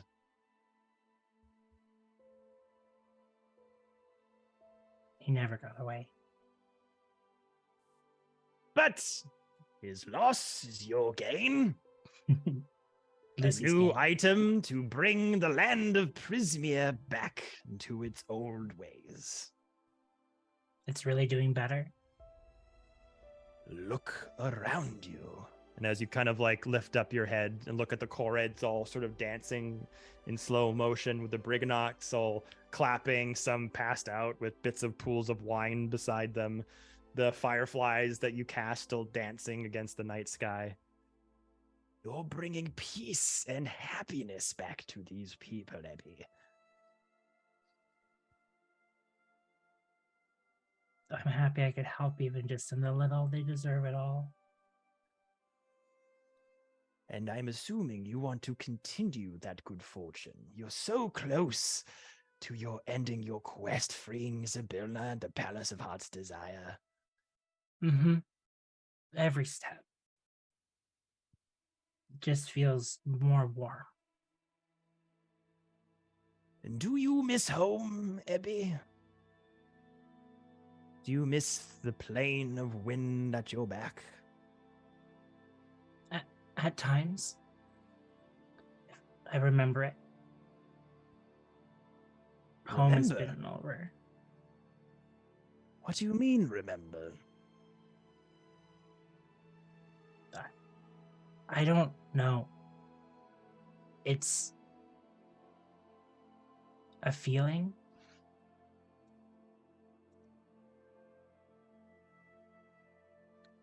It's like someone's there. But I never see them. I can relate. I too sometimes feel the strength of my old body surging through me. Sometimes I forget I'm still stuck in this goddamn stick. Oh.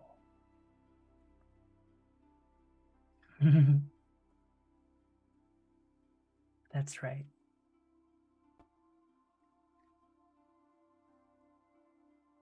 You were there before? I was there when the last Battle of Prismia took place. The battle that sealed the fate of Zybilna, and the new reign of the Hourglass Coven took hold.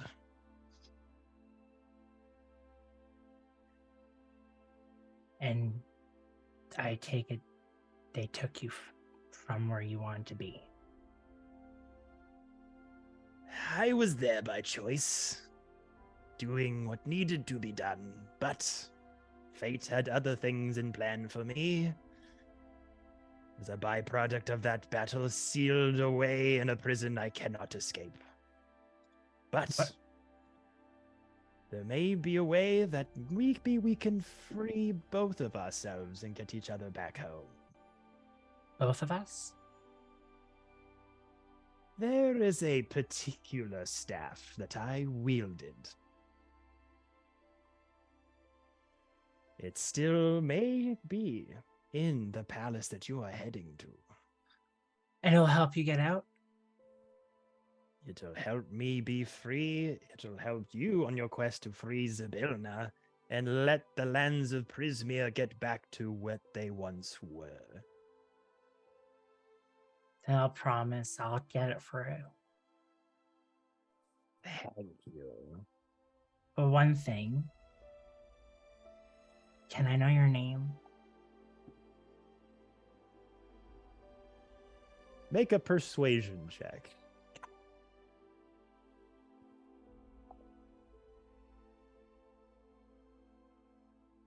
$19. 19. I've gone by a few names over these many, many years.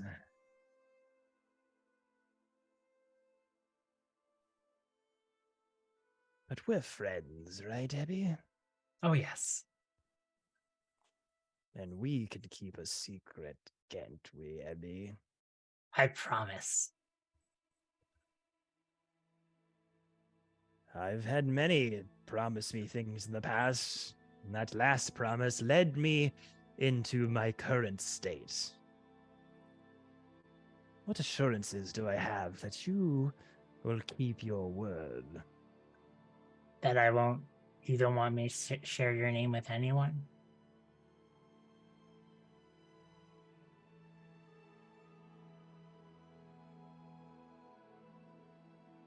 If that's the case,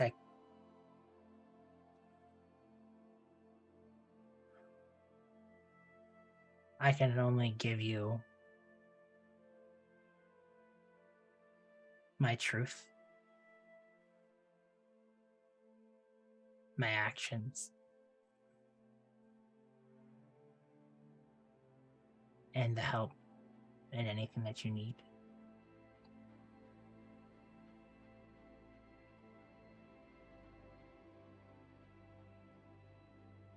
My name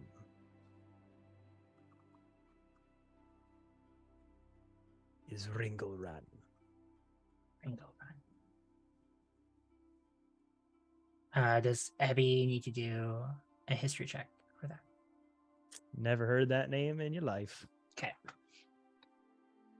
I promise, Ringo Run, I won't share your name with anyone. And I'll even help you find that body as well. If you need any insight or information these lands may elude you, do not be afraid to ask. I promise. And I'll make sure it's a worthy question of your knowledge.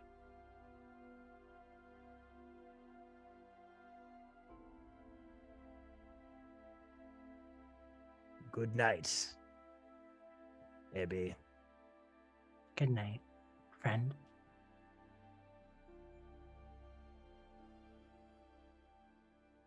And with that, night becomes day,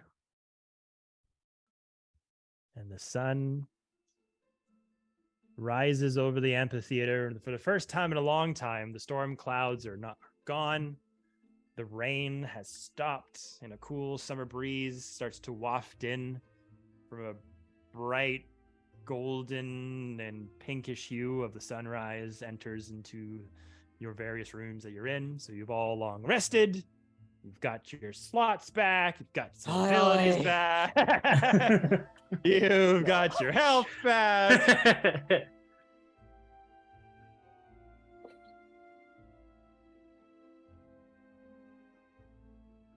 What would you all like to do?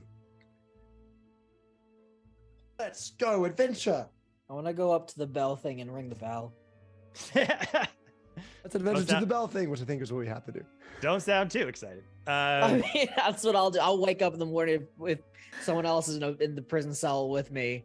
I'll roll over and be like, all right, let's get out of here. I don't want to be here anymore.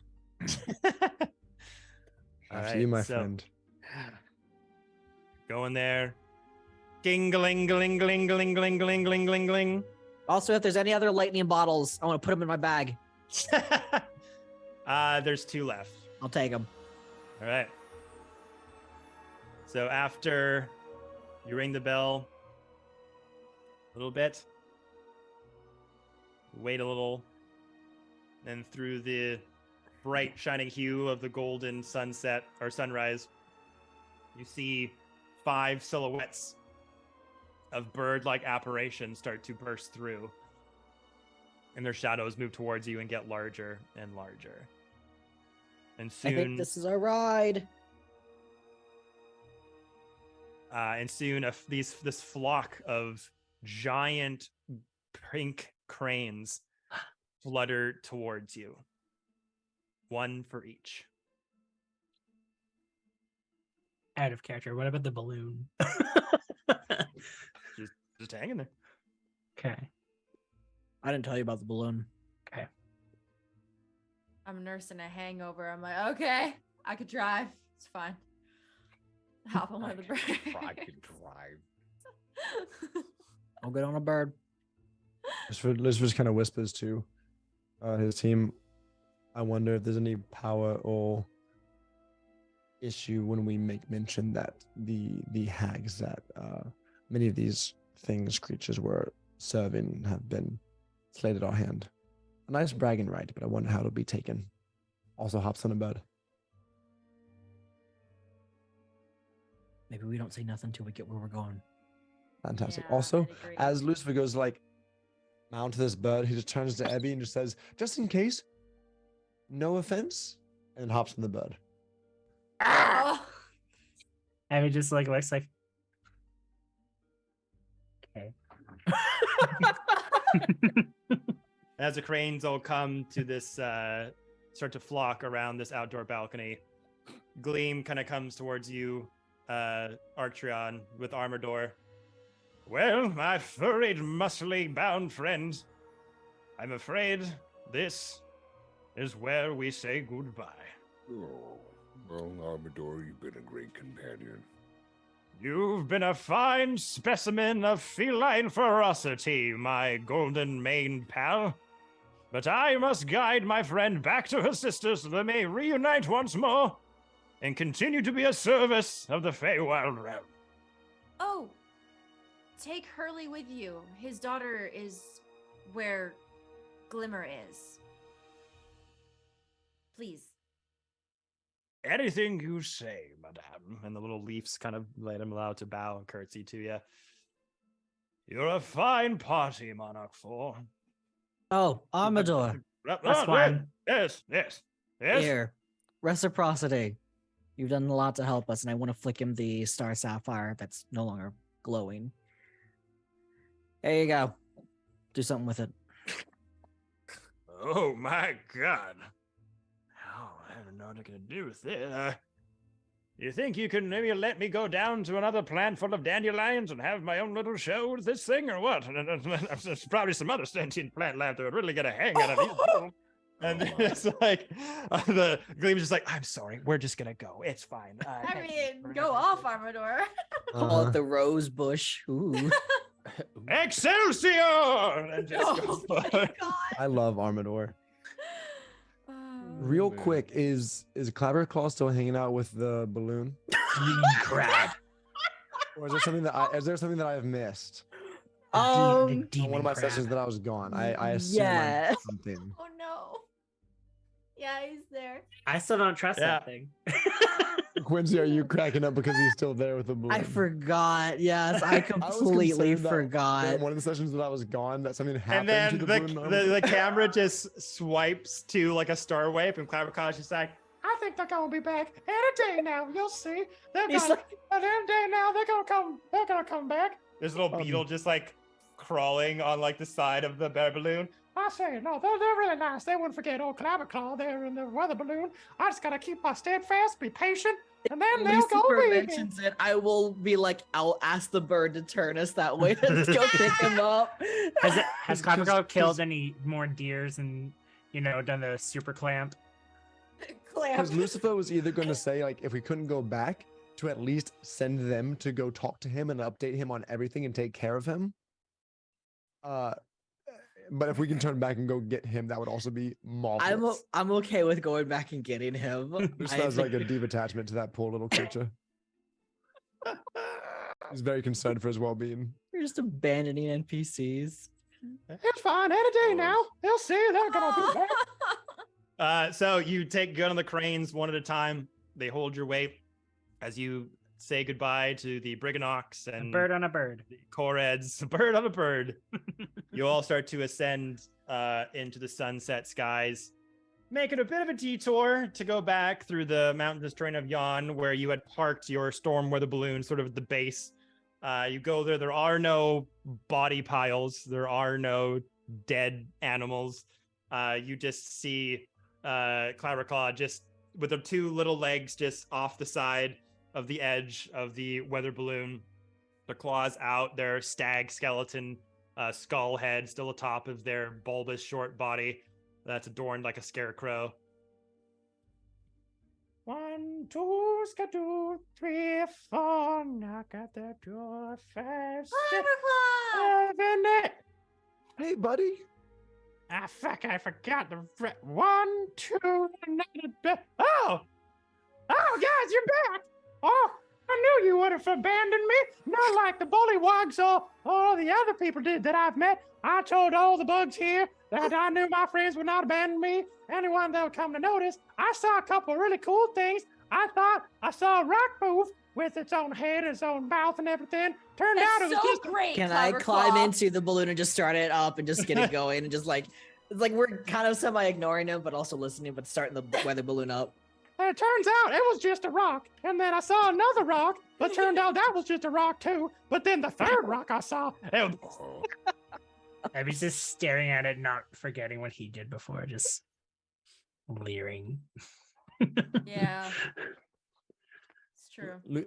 Lucifer, after like all the excitement that we've gone through, would usually find the talking super obnoxious. But for this one time, he's just like, you know what? I'm going to entertain it. And he just kind of like kneels down as Quincy and Moss are kind of controlling the balloon, puts his elbows up on the side of the basket, and just like gives Clapperclaw all of his attention. With Star just sitting right here. And he's just like, I'm just gonna listen to all this ranting and just let him go off and feel heard. yeah. So when I thought I saw a rock move, I was like, oh no, there might be enemies around. So That's I went crazy. out and I did the move that you taught me, where you're gonna clip him in the balls. But Good it's not a job. rock. There's not a lot of balls on a rock, you see, Sure. because it's round. It's kind of like Right. one ball. So I wasn't really sure where Yes, to of strike course. first. And sometimes I thought maybe go for the right or go for the left. But none of them would want to, it just stood there. And then I stared at it for an hour in case it moved. So it was just me and the rock enemy. And I would go over here, and I went over there. And this goes on for like 4 hours. Perfect. Lucifer's like fully restless. He is committed. He's invested. He's listening. But after several hours of the pink cranes gliding you through the beautiful depiction of the sunrise, going through a few bursts of cloud, you make your way farther and farther away from the realm of Yon, this mountainous terrain here. And as your concord of birds and your storm weather balloon emit through the vastness of these clouds, a twilight palace emerges, dreamlike out of the mist. A great marble tower, ringed by delicate spires, cast its shadow over the rooftops below. Another tower teeters nearby, torn from its foundations and held aloft by a coiled beanstalk. Monstrous vines cling to the palace walls and choke the promontory of rock on which it perches. Hundreds of birds burst from the canopy of the ancient forest below as you see them kind of scatter in all directions. And as you center down into the forest, moments later, a much more fearsome creature erupts from the woods. A sinew pale green dragon that takes to the sky and flies towards the palace. Its mighty wings carry it to great heights. Once above the palace, it drops like a stone and vanishes from sight behind the palace's high walls. And it's here, everyone, that we're going to end the stream. As you've made it to the Palace of Heart's Desire, the Woo! final act of Witchlight. Oh my gosh. Yay! Woo! That was an episode, everybody. Holy! that was fantastic. Listen, Nice. listen, Kevin, I'm so sorry about your dice, but team, I think we did a great job. Today was great. High fives, Yeah. high fives, high fives, high fives. High five, high five. Yeah, so thank you so much for the huge raid that we just got. Sorry, guys, we just ended our stream, but as we got you all here from Rikachu, it's so good to see you. If you want to see the story, Ricky. you want to see the story that we just did, it'll be on the Twitch VOD. So when this ends, you can go watch it over there. These guys did a fantastic job telling. Ricky, when are we going to get you to play D&D? Please. I've asked her. It's on the table. It may happen soon. I have also asked Ricky before too. We got it. We'll get it. It's okay. We're getting there. We got you. But for those of you that are watching right now, and for been watching this up, don't forget that this Thursday we've got the start of an amazing campaign going on with awesome player Game Raider Girl who's DMing Alice in the Underdark story, an Alice in Wonderland inspired D&D tale with myself as a player for once, which is going to be amazing, and a lot of awesome special guests that are going to be involved in the cast as well. Including Markia McCarthy, Nerd D, and a bunch of others talented creators. So please tune in this Thursday. Starts at 5:30 p.m. PST. So for those of you all tuning in, make sure you save that on your calendars, on your dates, all that stuff. Come back here this Thursday and watch another epic story being told from session 1. Thank you to these awesome players for a wonderful session. That was amazing. This might be the final Witchlight of the year. So what a good one to end on. If we do get another one up, maybe in December, because I will be gone next week to LA. And a lot of people here also have other projects going on, some traveling, some other things. But like as always, keep glued to the Dicecream socials, everyone. Instagram, TikTok for when we might do the next game. But as always, my name is Dicecream Sandwich. Thank you all for stopping by. And until next time, watch your hands, don't be a dick. Bye-bye.